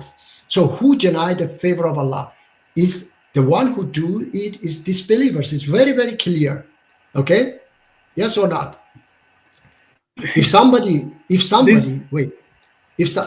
Mike, let's ask Mike. Okay, Mike. Who denies the favor of Allah? Believers or disbelievers? Disbelievers. Yes. Atheists. Atheists. No, wait, Mike. No. The one who denied the favor of Allah is disbeliever. Okay? Not a believer. Believer doesn't deny it. So, Emmet, please accept that Quran is talking about the disbelievers. Yes or not, Emmet? You're saying who? I can hear you. You're asking who are the they in question in this verse? Yes, who are they? It could be Jews. It could be Jews and Christians. The context to make that clear. Okay, no. Wait. I say, are they believers or disbelievers? So even from this verse, it says most of them are the disbelievers. So no. Wait. We don't count. There's an indication that even we don't count to that. Some of them. No. Yeah. Just let me finish. No, wait. If you let me finish. Yeah. You're saying the first part of this verse implies that they are all believers. They're all disbelievers. But then the second half of the verse says most of them are. That means Emmet, you don't understand. They are all. It's right there in front of you. No. This is stupid. That's the stupid thing. Oh, wow. Emmet. Okay. Emmet. I think we're gonna keep going in circles. No. We've got multiple verses. You keep bringing in your own interpretations. And no. It's not own interpretation. It is a stupid interpretation because they are all. Wait. Can I ask you to read the Arabic? Emmet, read the please. Arabic. I'm asking a favor. What? Yes, please. Read the Arabic. No, so interpret the Arabic. Yes, the Arabic actually. يَعْفُرُونَ نِعْمَةَ اللَّهِ ثم ينكرون I cannot وَيَأْكْثَرُهُمْ الْكَافِرُونَ. It said Okay. most of them are kafir. Okay. Does it say all of them are? Now, listen to me. This is the thing is here. This is the most important part, that all of them are disbelievers, but here it's a most of them are kafir, not all of them. So kafir doesn't mean disbelief, because Quran is talking about disbelievers and saying most of them are kafir. Not all disbelievers are kafir. Okay? So I can bring you many other verses. This is one of them, that these stupid people, they, for example, Safi Kaskas, other places he put kuffar, he put them as disbelievers, but right when it comes to here, say denying the truth. Okay. For example, I can bring you another one. Wait, just to clarify, are you saying those who recognize the favor of Allah and deny it, they're disbelievers? All of them are all this there. They're all of them are disbelievers. Okay, so and then when it says most of them are kuffar means most of them are, most of them are violating God's commands, which is do not do bad deeds and enjoying good deeds. Okay. So some of them are not. Some of them are not. For example, I don't know Mike very well, but he's rejecting God's favor, but he's not a bad person. As long as I know him, he's a nice person. Okay. He's not a kafir. Okay. So kafir is Taliban. Kafir is ISIS, Iranian regime. The oppressor, these are kafirs. Those who commit kufr are those who, like, for example, as Emmett, there is a verse in the Quran. It says that when we said to angels, bow down to Adam, all of them did it except Iblis, because he was arrogant and he became a kafir. Okay, Emmett, he was talking to God. He was the Satan. He was talking to God. Even after he was cursed by God, he was asking God, he was discussing to God, So he wasn't a disbeliever, but he became a kafir because he rejected God's command, which was bow down to Adam. So that's why he became a kafir. Chapter 2, verse 256. Uh-oh.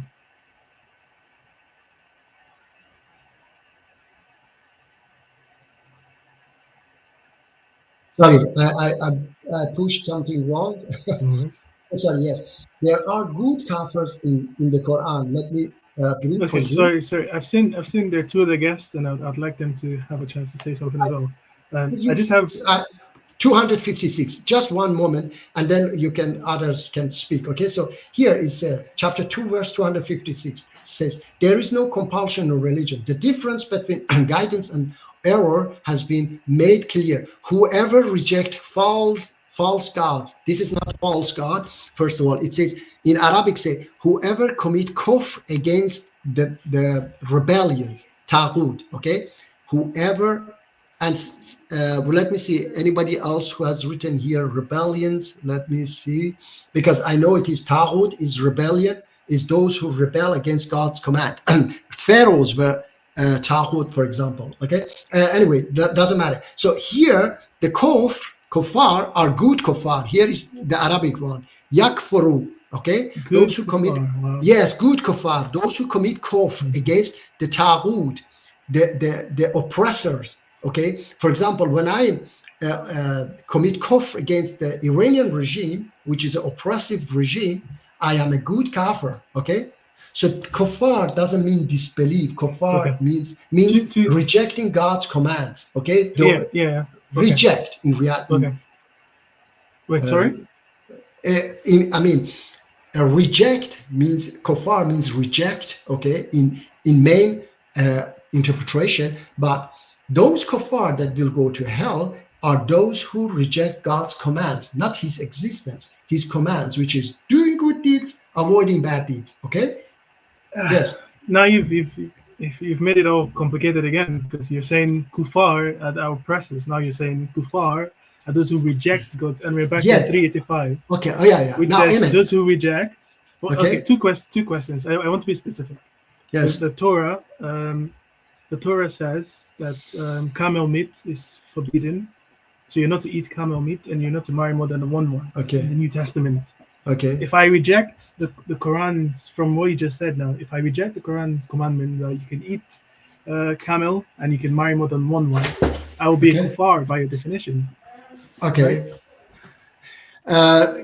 No, I mean, camel meat is not a major, major bad deed. All right. And then maybe you didn't understand. But if you marry more than one wife and oppress them, oppress your women, that's, of course, I don't think that even the Torah or the Bible will allow you to oppress your women. Okay. No, you're So- prohibited. You're prohibited from marrying more than one wife. Sorry? You're prohibited from marrying more than one wife in the New Testament. In New Testament. Yeah, so that will make me, by your definition, a kuffar. And Why? then- You said that. I thought you said that you are allowed to marry more than one wife. No, you're not. But So- in the Quran, it says you're allowed to marry more than one wife. So if I reject that command, I'll be a kuffar. And All right. and go to hell. Okay, You- no. Do you get what I'm saying, though? Do you get what Okay. I'm making? All right, yes, I understand. But the thing is that Quran doesn't give you the permission to marry more than one wife. It says Alright. that, okay, wait, it says that you have to be just towards them, okay? If you want to marry more than one wife, you have to be just towards them. Yeah, so And that's, then, wait. Then chapter 4, verse 128 says, you can never be just, even if you struggle, okay? And those marry more than one wife is not for sexual, interest. It says that if you fear to be unjust towards orphans, then marry their mother, 2, 3, 4, okay? So it's about the orphans, that you, to help the orphans, you have to marry their mothers so that you can help the orphan. So it's not about that you want to have, more than 2, 3 wives and you want to have course with them, okay? here's All right. the thing. You just established that those who go to hell are those who reject the command of Islam or the Quran or Allah. You just said that. Look, and I said, the commands are basic commands are. No. That's why I brought up specific laws of the Quran. Okay. And if I reject this law that you said, that No, you no. write 2, 3, 4, Okay. then by definition, right? Yes. By definition, what? By definition, that fits the bill of kufar and going to hellfire. No. You are not going to hellfire for, it is, what is it? And I said that the Quran doesn't say you have to marry 4 wives. No, so it makes No, it makes, there is not. There is it a, because look, allows. no. Okay, listen. And I said the allowance is not that you have for your sexual It's not interest. about The it's not about allowance. that. Okay, whatever. Look, If I majority- reject Emmett. that law, so this No. is the question. Okay. You explain, So but like you think that Emmett, you think that majority of Muslims will go to hell because they don't marry more than one No, wife? no. I am married to one wife. It's not So- about recognizing. If I reject it, if Okay, so I have that is- rejected. So if I have rejected rejected. that. So does that make you a kufar from the No, so I'm a kafir. No, come on. it's But not that's what like you that. said. You said No. kufar are those who reject No. the command of the Quran. No, Right, listen. Moonji. So Yes. I remember what I was going to ask you before. You brought up camel, or Okay. somebody brought up eating camel. The pork being haram. One of the Okay. most clear things in the Quran, right? 5:3 Mhm. today. Yeah. They respect your religion, forbidden to use the Yeah. flesh of swine and carry on. Yeah, Unless so- hunger overtakes you. Okay. So I'm a pork eater. Yes. Okay. Is that one of the bad laws that gets me thrown into hell? No. I mean, Emmett No. brought up idolatry, which is obviously a greater sin, right? Mhm. So Yeah, that's a greater sin. Muslims say Yes. the Christians are idolaters. They, Mhm. they deified Jesus, right? The Mhm. Trinitarians. Would that not put them right into hell instantly? That what they they believe in Trinitarian. Yeah. Yeah, they Yes. deified Jesus. No. Jesus. And I said, according chapter 3, verse 113, 14, 15. Yes. So it doesn't say Trinitarian. It doesn't say Unitarian. It doesn't say. It say people of the book, and their when it explained, it is only about their deeds. And whatever good they do, never will it be removed from them. Okay. So they have faith in God, in the God and the last day, and they enjoy what is right and forbid what is wrong. So so you can have a little caveat of people of the book, but as Emmett brought up, Hindus aren't considered people of the book. I understand, but declare the Yazidi as devil worshippers. I know. Yes, peacock angel in their mythology. Yeah, like Native Americans is funny. I don't know if you saw the link I sent you. There's some communists up in New York marching to Trump Tower, and they brought out an Indian, a Native American woman, and there was all these hijabis behind her, free Palestine people and stuff. And I'm like, I wonder what they think of, Native Americans have all sorts of, an eagle shit out the earth creation theory, or you go to the Pacific Northwest and they have totem poles, and they hold bears in high esteem or something. They're animists, more or less, pagans. Right. All that is, wouldn't that condemn you to hell? The pork one as well is a major one. Yeah. So I mean, doesn't the Quran literally say 4 or 5 times not to eat pork? Yeah, it says. Okay, but it's very important. He says okay, all right, yeah, but listen, Mike. As I know, there is not 4 or 5 times, but anyway, but it says as well that if you are forced, Mike, then you can eat. Okay, so it is not a major bad deed. Okay, that you eat pork, but it says that don't eat it. It's haram. Yeah, but the thing is that, and I say. You cannot take, for one bad deed. Okay, it's a bad deed, but you don't go to hell for just one bad deed. Okay, Allah says in the Quran, He will measure your good deeds and bad deeds, Mike. Okay, so for example, taking care of orphans is 1,000 times, billion times more good deeds than eating pork. Okay, for example, if you do something good, He says, I give you 10 times more. Okay, 10 times more. So He will weigh your good deeds and bad deeds. So if you don't do any good deeds and any bad deeds, you just have pork, for example. He says, I will, forgive your minor bad deeds. So I don't know, God knows that. Is it minor bad deeds? I don't think it's a major bad deed. Okay, Mike? Yeah, but yes. Like, if we think about it, hello, Mr. Taku. How are you? How you doing, folks? How do you, folks? Yes. Okay. Ask. So let's talk about this pork thing. I think Mike understands this too, based on history. I think the early Hebrews, the Israelites, decided, hey, let's not eat pork because the pagans and the Greeks and the Romans, and the Persians, they all eat pork, and we want to separate ourselves to make ourselves more special than them. It's a way to unify and bind the community together. It's the pork eaters versus the non-pork eaters. Oh, look at those savage pork eaters. They're garbage. They're awful people. Look how they eat that dirty, filthy pig.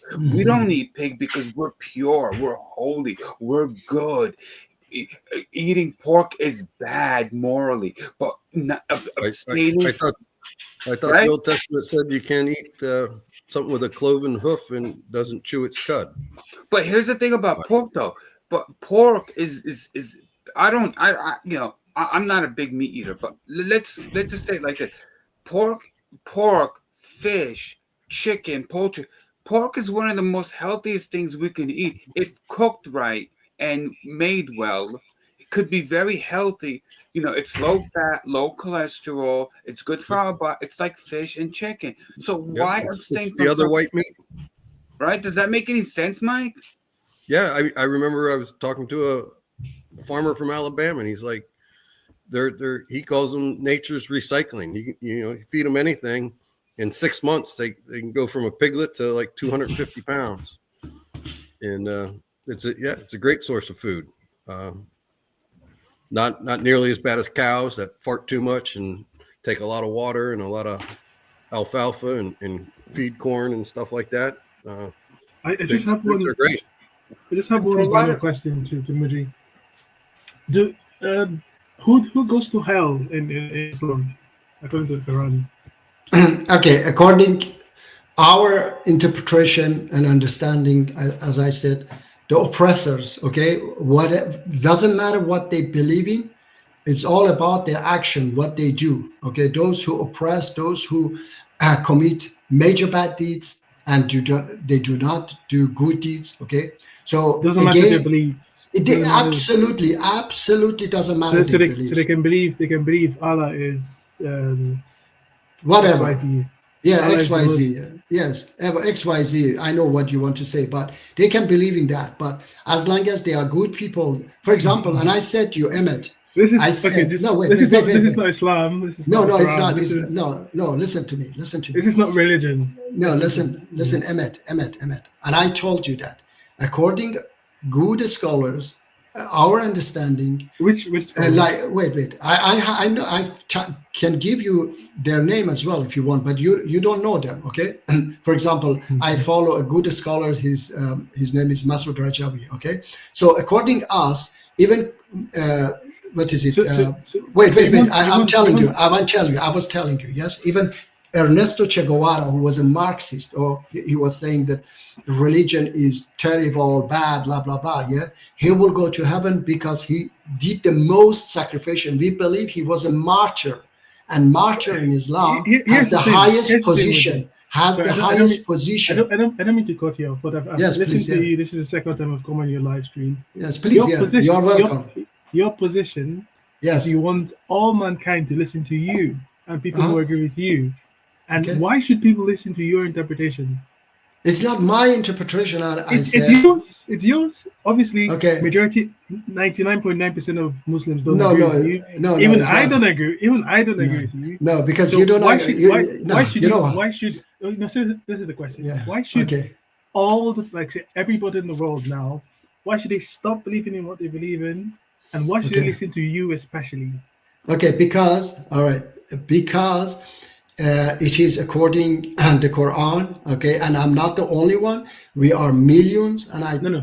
I can show you. Another thing is that why you don't believe, you don't accept it, because it is a beautiful belief. Okay, and you don't want to accept that Islam is beautiful. No, it's there are different reasons why. Is it a bad? Wait. Tell me, is it a bad belief or it's a good belief? Tell Well, me.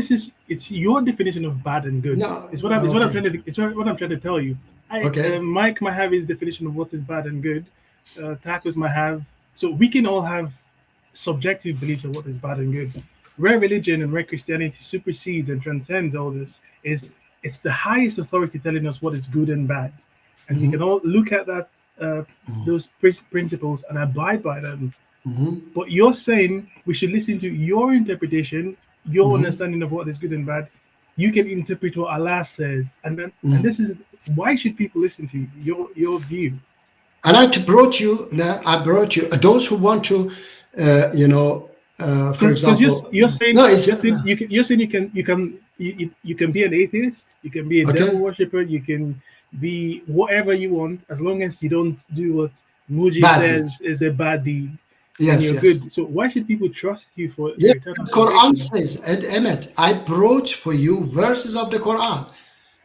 Tell me what chapter 49 verse 13 says when it says, "Oh mankind." Did God understand the difference between Muslims and mankind? Mike, you tell me, please. You tell me why he said mankind. That is Mike, you tell me. Why does the Quran say mankind? Yeah, well, I mean, God didn't understand what is the difference between Yal al Muslimun, O Muslims, and O mankind. He didn't know the difference, that I may take it wrong, or like, You would think Allah would know the difference, but I'm not too Yes. sure. perhaps yeah. you would, Perhaps Muji, that's the problem. no, That's the He seemed problem, to not, Muji. you know, Yeah, not, the problem- not to go the problem back to with you- prepubescent girls. He didn't seem to want to tell his last prophet not to marry a 9-year-old, that you're going to set a bad precedent. And the thing, Muji, is you have this a priori decision or mindset that the Quran is the word of God, but it's not. okay. That's what if you understand that first Mhm. and know that the book you call in the Quran, that is not the word of the true God. And that's Okay. the position majority of maybe not majority, but a lot of people hold. and perhaps you need to first establish Yes. that the book you're judging your good and bad by is the word of God, and you simply cannot substantiate that. Yeah, but I listen. It is beautiful command, okay, and I doesn't matter if it is from God or not. For example, if for example I say I'm following a political organization, okay, I don't have to know that this organization is from God or not, because this organization is the best organization fighting the Iranian regime, best leader. They have, they are wise and so on. So I follow them. I don't have to know that they are from God or what. Even atheists, despite they are Muslims, even atheists, Christians, Jews, and others, they follow this organization.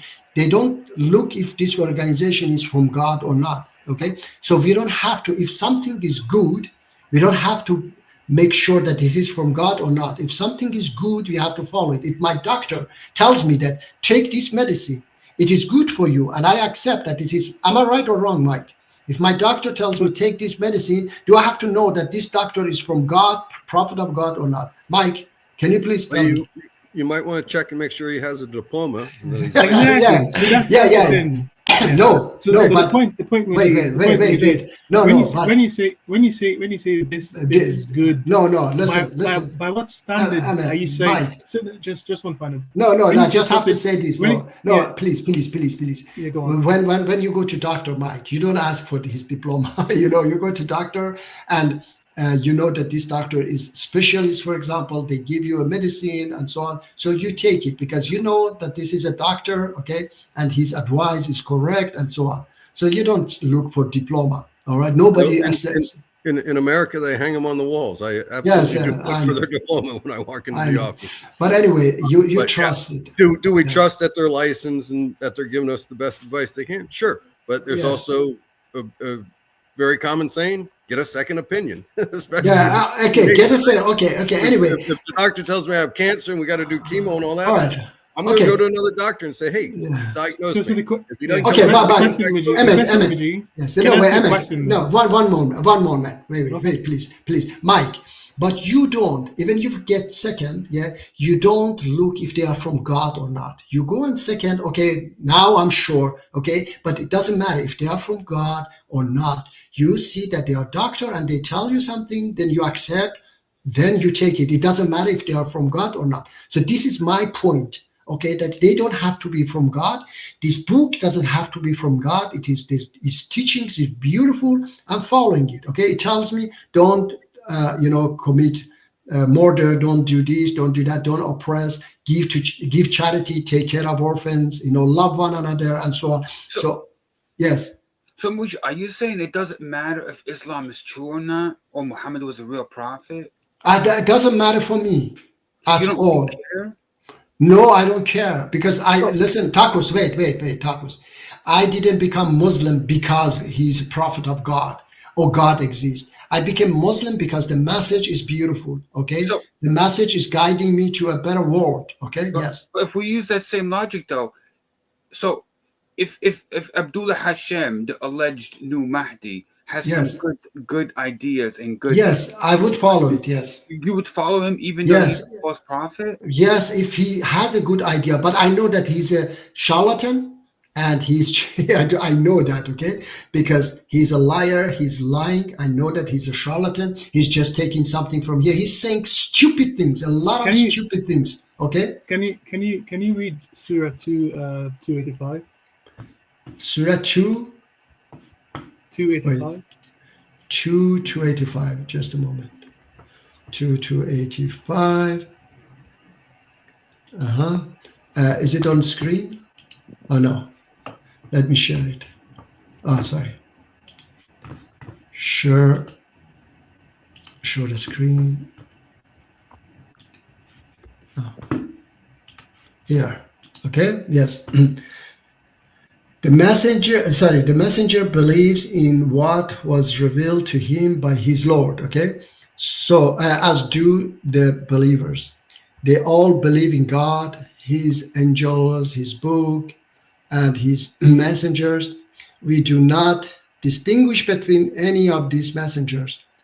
They said, we have heard and obeyed our Lord. We seek your forgiveness. To you is our destiny. So, yeah. So you don't believe in if Muhammad is a prophet? You don't believe if it's from No. God? Emmett, wait. Please don't change my word.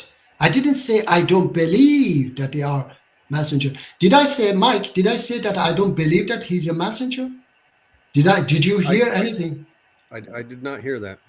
So why you say that I don't believe? No. I said, wait. I said, I don't care even if he wasn't a messenger. I believe that he was a messenger. I believe that he's from God. This book is from God. But even if you say that it is not from God, I say it doesn't matter. It is beautiful. The message is beautiful. Okay. So Emmett, understand, please, what I'm saying. Okay. Okay. Yes. No, that's a good clarification. Yes. So yes. you're saying you don't care if it's true, if this statement is true or not. What is true for you?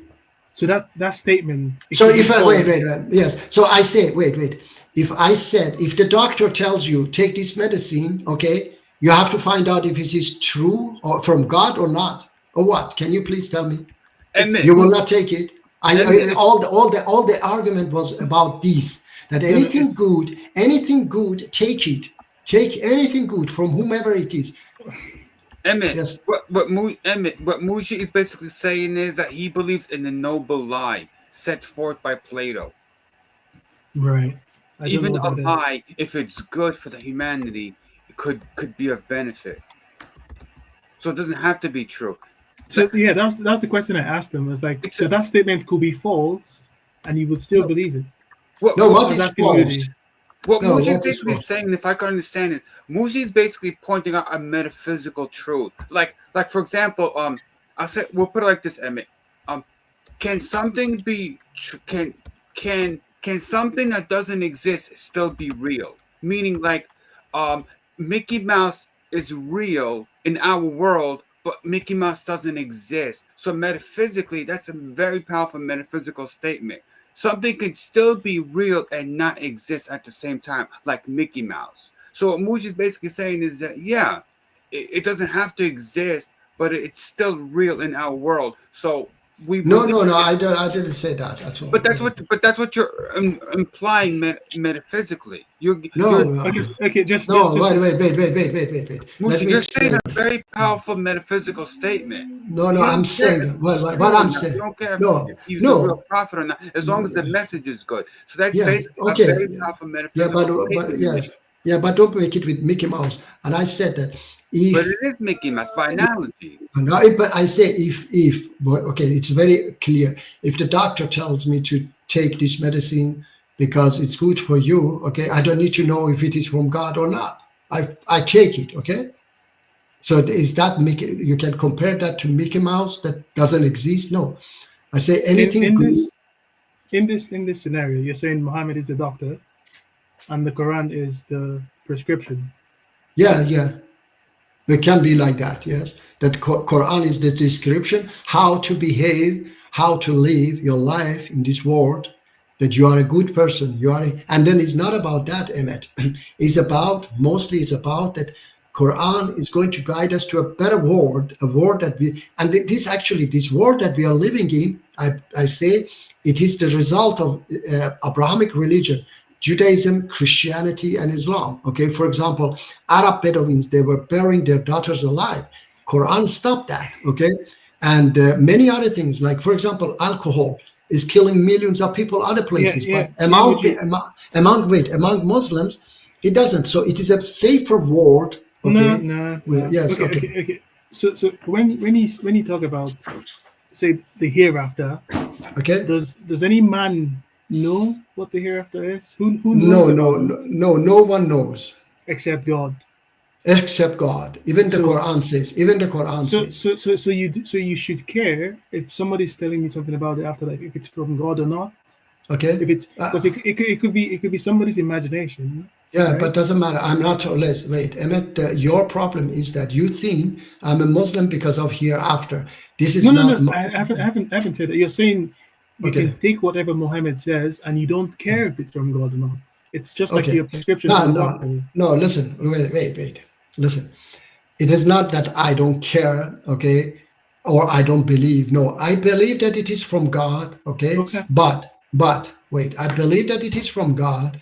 But even if it wasn't from God, that you say it's not from God, I don't see any objection to follow the Okay. So beautiful the question, commands. the question The is, beautiful commands. Okay. the question is, why do you believe it is from God? Why I believe? Because I have read the Quran and I know that this book cannot be from, a literate man 1400 years ago. In a time that people didn't even have mercy on their own children, they were burying them alive because they didn't want them. So in such a time, somebody comes and say to me that even if somebody killed your loved one, you better forgive. If you forgive, it's better for you. Okay, it's talking all the time about forgiveness, love, taking care of people. Has a chapter, a whole chapter about women's right. The time that women were, they were slaves. They were not human beings for men. Okay, but it has such a chapter all about women's right, how to take care of them, and so on. No, I don't want to go down that line. Yes, okay. So you're All right. saying there are things in the Quran that seem noble. Yes, there are everywhere. So everything in the Quran is noble. Can you point me to, like, if you had one particular verse, or like what exactly makes you believe it's from God? There are many, not one verse. Okay. For example, let me tell you, I'm a former atheist. Okay, Emmett. Okay. So when I came across Hinduism, okay, I realized that Hinduism is imagination of people, okay, because it is according their surrounding. So for example, wait. Yeah, because I tell you, it was just nothing makes sense in Hinduism. For example, they believe in reincarnation, and reincarnation continues forever. They don't believe in the end. And I had learned that there is an end to this universe, according to scientists. Okay, so I realized that if all religion were from they were imagination of people, God didn't exist. So no one should believe in the end. So how come people of thousands of years ago, like prophets, they knew that there is an end to this universe? So that woke me up, and I started to think that there is a God. Okay, and because I realized that all these pagan religions, from Mayans, from Egypt, and Greek, and so on, they have only one similarity, which is multiple God, millions of God. All right, and then, and they don't have any other connection to each other. For example, even from North India, which I was there for making a documentary movie in 2001, North India to South India, the gods are different because of their nature, okay, environment. South, because they are fishermen, their gods is more sea creatures, and so on. So I realized that this is just imagination of people, and so on. And then I started to realize that Quran has a solution to all problems we are facing on this planet, which is guiding us to an equal world, a world where no rich, no poor, okay, everybody share with each other everything, and so on. So I converted to Islam. And it's not only that. There are many verses in the Quran that talking about things that no one had known in the past. Even today we know. For example, it's talking about how the world will end, like the the big crunch. Quran is talking about the end is the big crunch, when the universe come back and then become again the mass, and then again the big bang happens. Okay, so there are many verses in the Quran there are many verses in the Quran that made me to realize that no, this book could not be from a literate man 1400 years ago. So everything, and I don't have the resources on hand, but everything the Quran specifies or talks about was already in existence. People knew about the stars, people knew about astrology, people knew about, and some of it got wrong, like the embryology.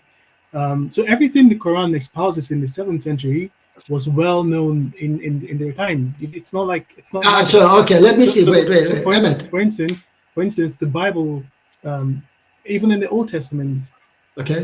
talks about the end of the world, the end of. Yeah, the end of I the didn't age. say. Yeah, I didn't say Yeah. that Old Testament. No, I didn't say that. I said that even Old Testament is from God. Okay. Yeah, so but you cannot wait. But you cannot find that in Hindu scripture that there is an end to this world. The point is, nothing in the Quran is revolutionary. It's not something people didn't know. And if you read the Quran, it contains verses where Okay, they were so saying you mean they were telling him that these are tales of the old. So what he was Okay. saying was well known. okay? I'm- You mean that people of the past they knew that there is an end to this universe? Absolutely. So how did they knew that there is an end to this universe? From the Torah and Injil, God already Okay, revealed that. okay, yes, Emmett. Mhm. Emmett, I didn't say that Torah and Injil is not from God. Yes, they knew that from the Torah and the Injil, yes. And So there why are why things- didn't wait, you? wait, So wait, why wait, did you? and there are did- wait, yes, okay, yeah. Why what? Why did you not follow Christianity, for instance? Because I follow the Quran, because Quran is the final message of God. There is a message in the Quran, okay, that it is not in the Christianity and the Judaism, which is going towards equality, an equal world, okay, which is the symbol is in Mecca. We all are equal when we go there. There is no poor and no rich. And we have to get rid of this satanic world, which is a jungle rule. The richest get the most and weakest get the least. Okay, Yeah, so but I believe. Wait. I believe that the Satan is the system, the jungle system that running the world, and Quran is guiding us to a world where we share everything with each other, we love one another, and nobody get money for what they do. We just All of we- these values, Yes. are in Christianity. But wait, but Okay. wait, I'm trying to find out the objective, what Okay. objective criteria Emmett, Okay. wait a made second. you. Where in the Christianity Wait, says wait that a second. okay, you have to get rid of the this jungle system But Muji, and live equal. Can but you Muji- tell me? But Yes. what you're saying about Mecca is a very flawed thing. What you're saying, and here's why: because symbolically, that's just some. You're talking symbolically. When the people are going to Mecca, the believers, they're coming to Mecca from all walks of life. Some are poor, some are sick, some are lame, some are wealthier than others. So they all go to this place. They're dressed in white. Okay, I didn't say yes, tacos. I didn't say. I know, No. but it's an illusion of equality. No. Wait. Once I they said leave Mecca, they go no, back to no, their miserable lives. no. I said I didn't Not say all that. people when we go there. No, tacos. Financially, educationally, No, money, tacos. resources. Okay, tacos. And- Can I and wait, Muji- Emmett, wait. I have to answer tacos. Tacos. I didn't say that they understand what they do. They follow what God wants. They follow. They just, as the Quran says, chapter 107. They just show off. Okay, they are going there blindly without understanding it. I know, but So symbolically, when they no, wear the when white, they- when they wear yes, the white, and they go the to white. the Yes, but symbolically listen, that might be equal. But when they Yeah. leave that place, they go back Yes, to their simple life. unfortunately, So yes, it's just yes. an illusion of equality. Yes. I say. Unfortunately, they do that. Yes, they shouldn't do that. So if they don't do that, they are wrong. It doesn't mean that Islam is wrong or Islam. No, it means that it is too early for people to understand it. That's why in the future it's going to happen. Quran promises us, says that finally my righteous people will rule and inherit the planet. So you have to wait. I know that it hasn't happened yet. Okay, but I have to answer this, please. I have to ask this ethic. It says they are a literal terrorist organization. Who are they, please? Can you tell me? Let me see. Moji doesn't believe Islam because it's true. It's because there is some good teachings. What? I don't understand. Who is terrorist? Can you please tell me? But He's basically yes, saying it's- he's basically saying that Moshe is a pragmatist. He believes in Islam as a Picking and pragmatic. choosing. Yeah, he's What? into pragmatism. No, I didn't pick and choose. Okay, I said I gave you so many verses of the Quran. I have a different understanding, and it's not I said we are millions. I'm one of them. Yes, we have a different interpretation and different understanding of the Quran and Islam than those ignorant Muslims. Okay. Emmett, if I could talk to Emmett for like a minute. Emmett, the reality is that Muji shares a lot of like Christian ethics and virtue. It's basically Christianity. Like when he talks about the promise that someday, the promise that we'll have equality, he's basically talking about when the meek shall inherit the earth, right? It's basically the same. Basically, Islam's goal is similar to the Christian goal of like equality. And, right, like Book of Revelation, the return of Christ, he'll wash away our tears. There'll be no more sorrow, right? And he's basically the goal is very, very similar, but it's a noble approach. It's obviously there's I don't want to say there's much to be commended. You know, it's someone who seems like he's humble and he wants he hates the violence, and which is, I can say, commendable to a degree. It's just you have to be inconsistent. You have to reinterpret the verses, and that's where is the dishonesty, as Jesus said. You cannot serve two masters. If Allah wants you to eat pork and God doesn't want you to eat pork, you're gonna have to choose one. And that's where the problem. The problem is not Emmett. The problem is not pork. The problem is oppression. The problem is prostitution, drug, war, all these things. That's the problem. Not eating pork. You can eat pork as much as you want. Nobody has the right to. In jail. Hell. I want to say to this ethic. The link is there. Click on the link and come up like a man. Okay, like a. Man or woman, it doesn't matter, like a brave person, and say about what you believe in, okay? But don't just hide in the chat and write ridiculous things, okay? Please, yes. Yeah, I mean, Muji, I appreciate your thank you. Your method, but yes. it's not consistent. You know what I mean? It's not objective. It's not something. We are going to become. Going to be majority. Yes, we are going to be majority. Unfortunately, because the thing is, like the Christian belief is contrary to your belief, to the Islamic belief. So no. Islamic, not Islamic. Yeah, wait, Emmett. Wait. Which Islamic belief? The belief that I'm telling you, or the belief of ISIS and Taliban? So your belief that the Quran is from Allah, that Muhammad is a prophet, that Islam is a way to heaven, that everybody can go to heaven. That is contrary to what the gospel preaches and what Christianity preaches. All right. So it's all right. It's not complementary. It's the opposite. Yeah. It's my belief, okay, and I say not only me, okay.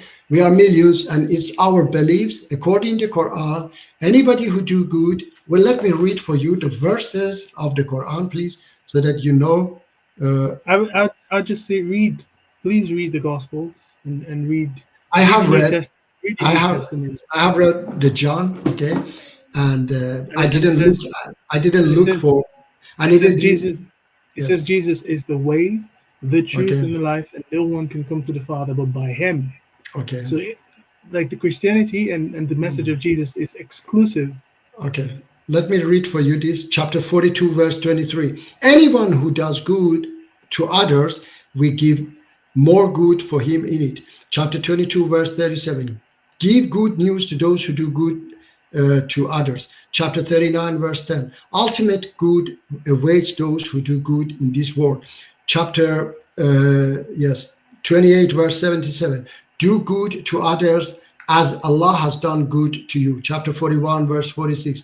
Whoever does good works does so for his own soul, and whoever does evil does so his own loss.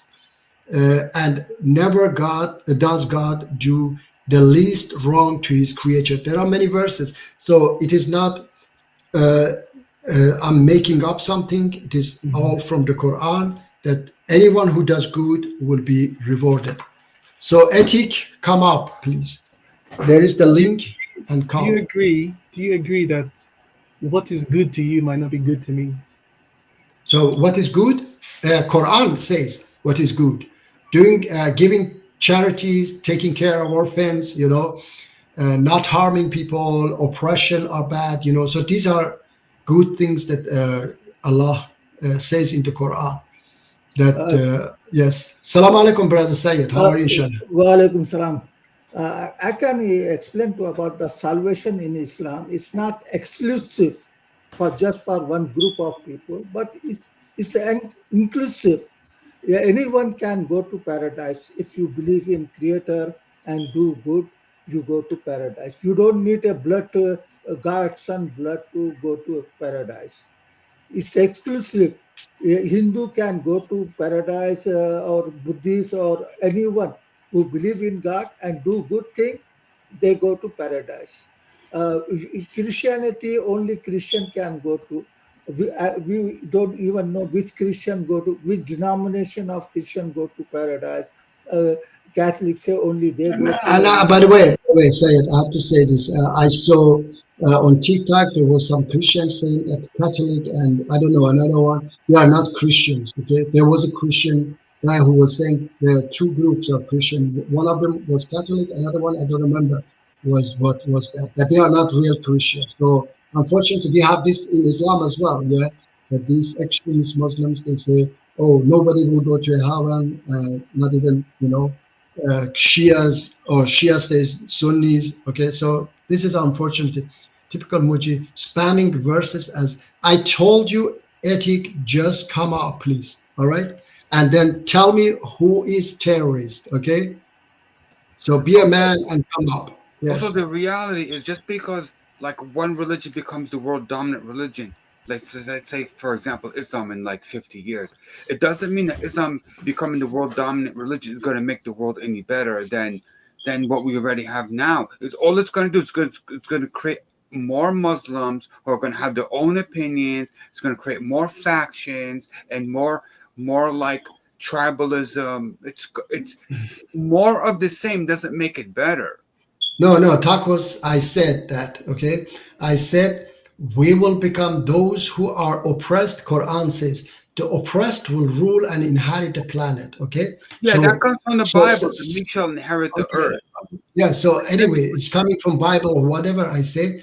It is what we believe, that oppressed will rule and inherit the planet. That's what will be Islam, not. Yeah, but it doesn't mean the religion that you think that it is Islam. Okay, Muji, that's fine. I get that. I like what you're saying, but the reality is that when one world viewpoint becomes a dominant viewpoint, it ends in disaster. We've seen time and time throughout history where when a majority dominant system tries to dominate everybody, it ends in disaster. Like when the British were powerful and they wanted to conquer the whole entire world. When the Christians were at war with the Muslims during the Crusades, the Muslims and the Christians fought battles with each other over Jerusalem. Then you had the Christians, the Catholics, and the Protestants. When one dominant organization tries to dominate the other and suppress the other, it ends in disaster. So I don't think Islam becoming a world majority dominant religion is better for humanity, because it's going to end up in more violence and more wars. And okay, we will see. Yeah, we will see. Wait, I have to say this. Wait. I have to say this, please. End well. Okay, wait. I have to say this to this Ethic. Ethic, I told you that you talk trash. That's why you don't come up, because you are afraid. Okay, you are afraid. You are afraid to come up here and like a man talk and say give your fact that my organization is a terrorist organization. Okay, so in yes. Quran, Allah said Allah made it all religion from Allah.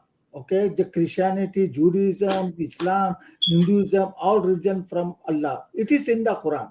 Okay, Allah made a diversity of religion because diversity is better for human being. Only one religion exists, it's not good for us. Okay, so in the Quran, Allah said all religion came from Him. Or He acceptable for all religion are acceptable to Him. Okay. It is in the Quran.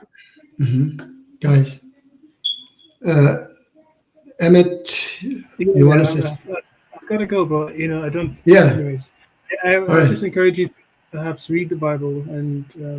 I have read it. I said, Emmett. I said I've read the John. John is the Bible, yeah?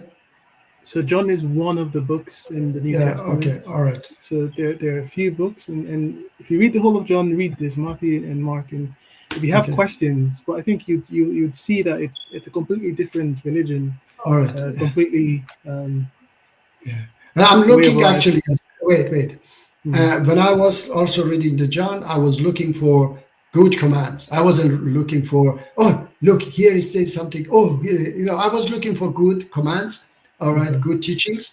And that's all. So I'm not looking for finding something like some people do.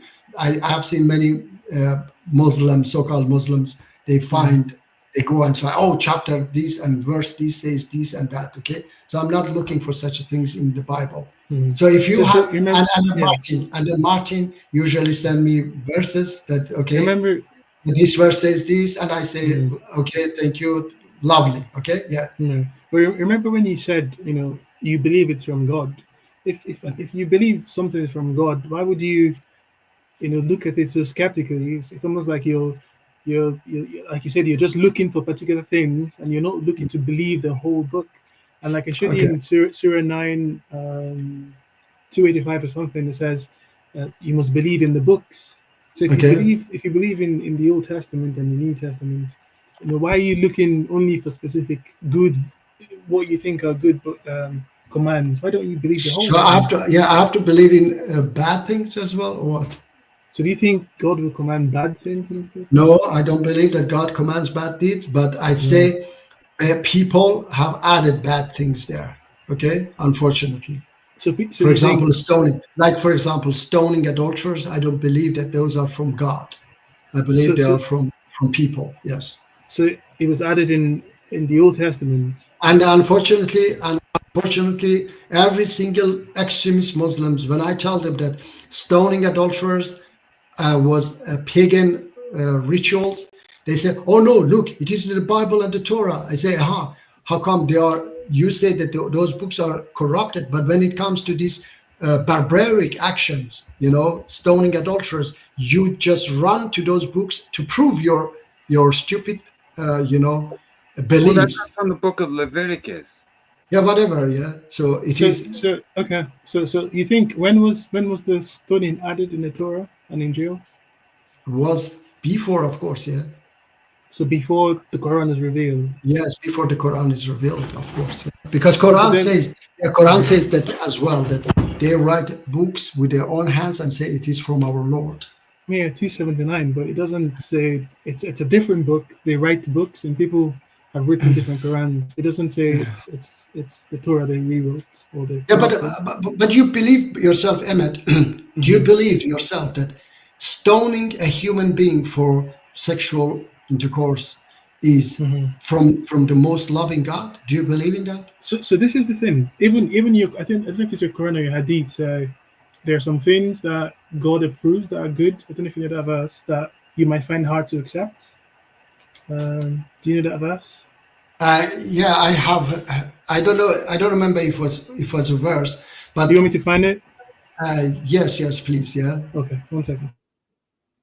Well, I hate to say this, Mujib, but the reality is, the God of the Old Testament and the God of the New Testament, and Muslims agree that it's the same God that they're worshiping, the God of Abraham, did teach the Israelites in the book of Leviticus and Deuteronomy and all those laws that stoning is a thing. It's part of, God's laws, book of Leviticus. Go study Leviticus. Yeah, but only extremist Muslims believe that. Yeah, but wait. Only extremist Muslims believe that those are law of God, not all Muslims believe in that. But Mushi, the reality is a lot of the surahs do come from the Old Testament and the Bible. Yeah. No, I didn't say it doesn't come, but these particulars, like stoning adulterers, Quran disagree with that. Quran says that it was pagans ritual. There are many verses in the Quran. It was the Israelites, the Jewish. No.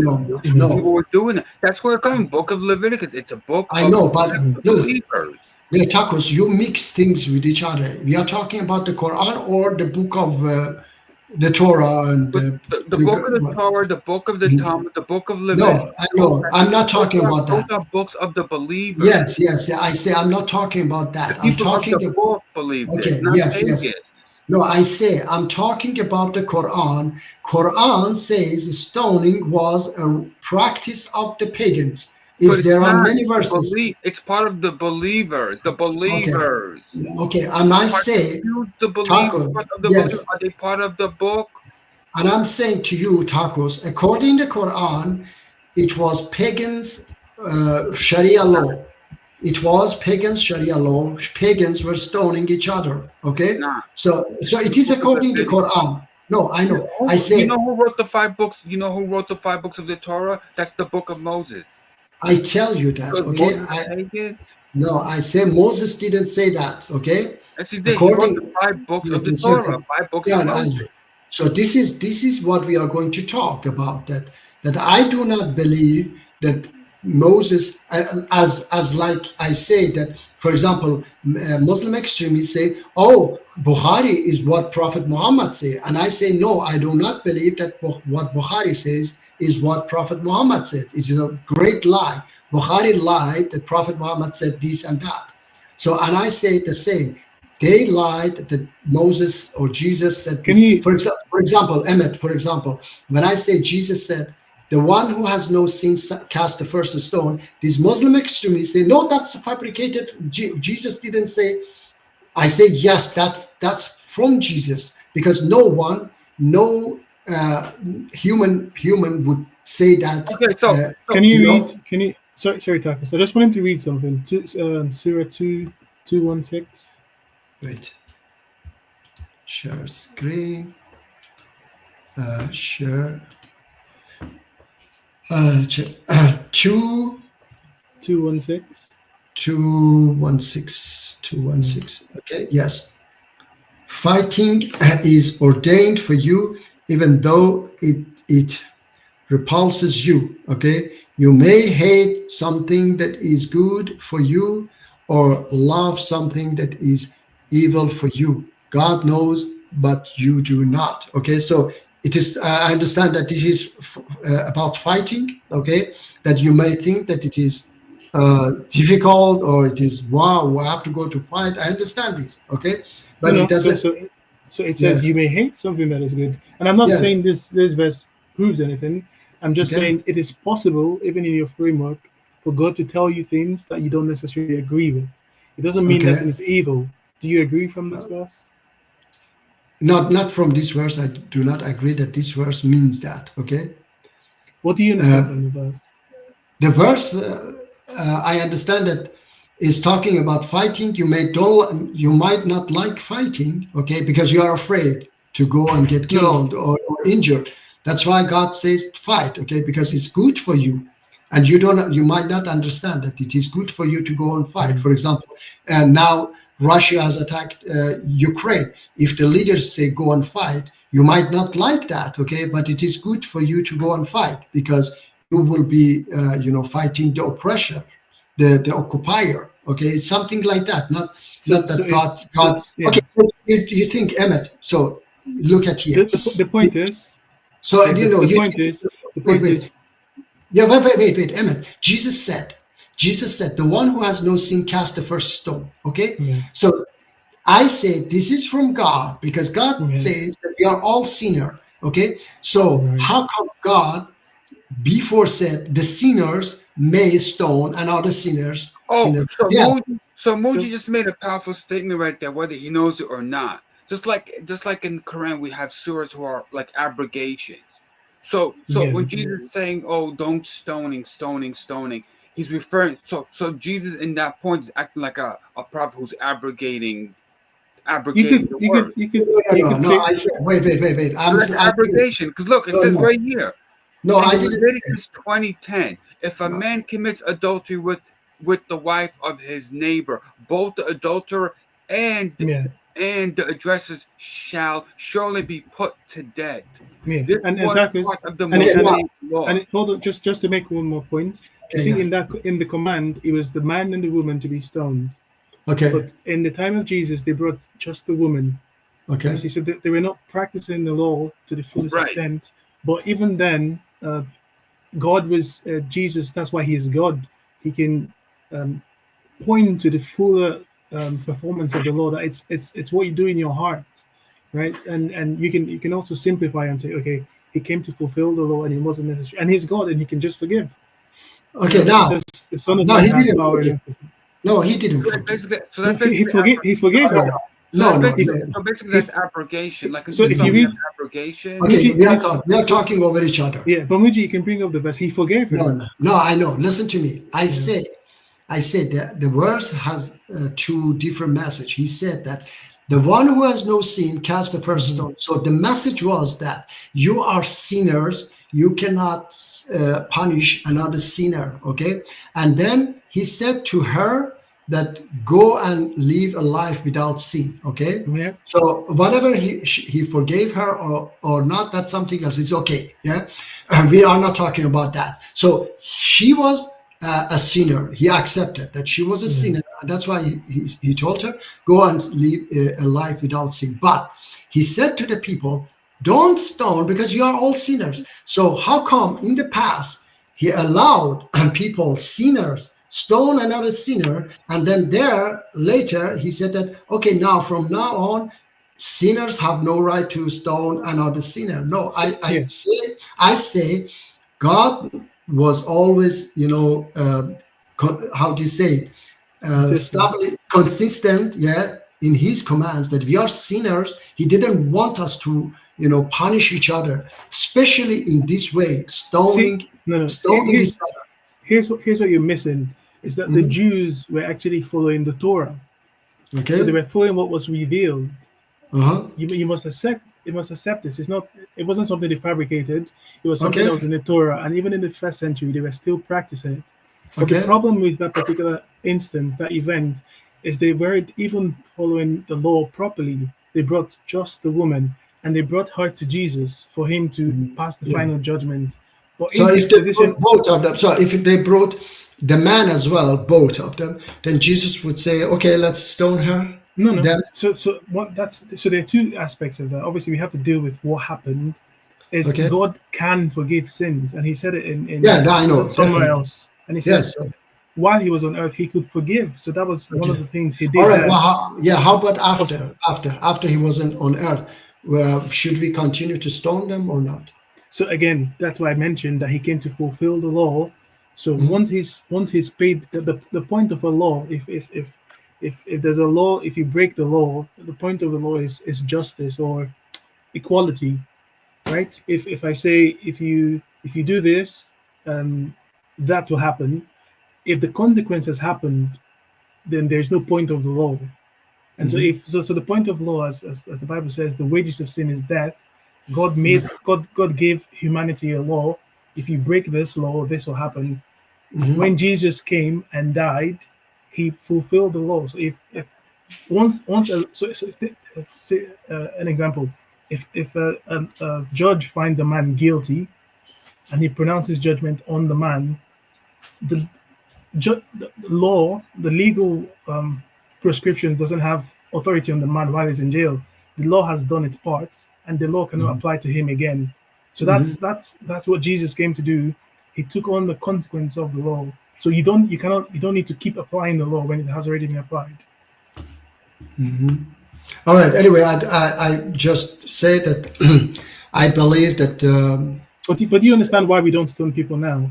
Because it is abrogated. You believe that it is abrogated. No, not abrogated. Fulfilled. It has been. The price has been paid. Okay. So if you owe me £50 and you pay £50, you don't owe anything. Right? All right. So the price has been paid, and we can commit adultery. No. From a pragmatic perspective, we really can't go around like executing and putting people to death for adultery, because if we did that, then you'd be putting a lot of people to death. Yes. And Jesus, and Jesus didn't. It's not like He abolished all forms of law. He gave His laws, right? Even in your Quran says He came to abolish and He came to add new laws. And His law is to love one another. And so if you love your neighbor as yourself, you wouldn't want something You wouldn't do something to others you wouldn't want done unto you. So Jesus came with his own laws as well. So it doesn't mean you can go on and do adultery. Yeah. So from a pragmatic perspective, we can say, well, Jesus said, wait a minute.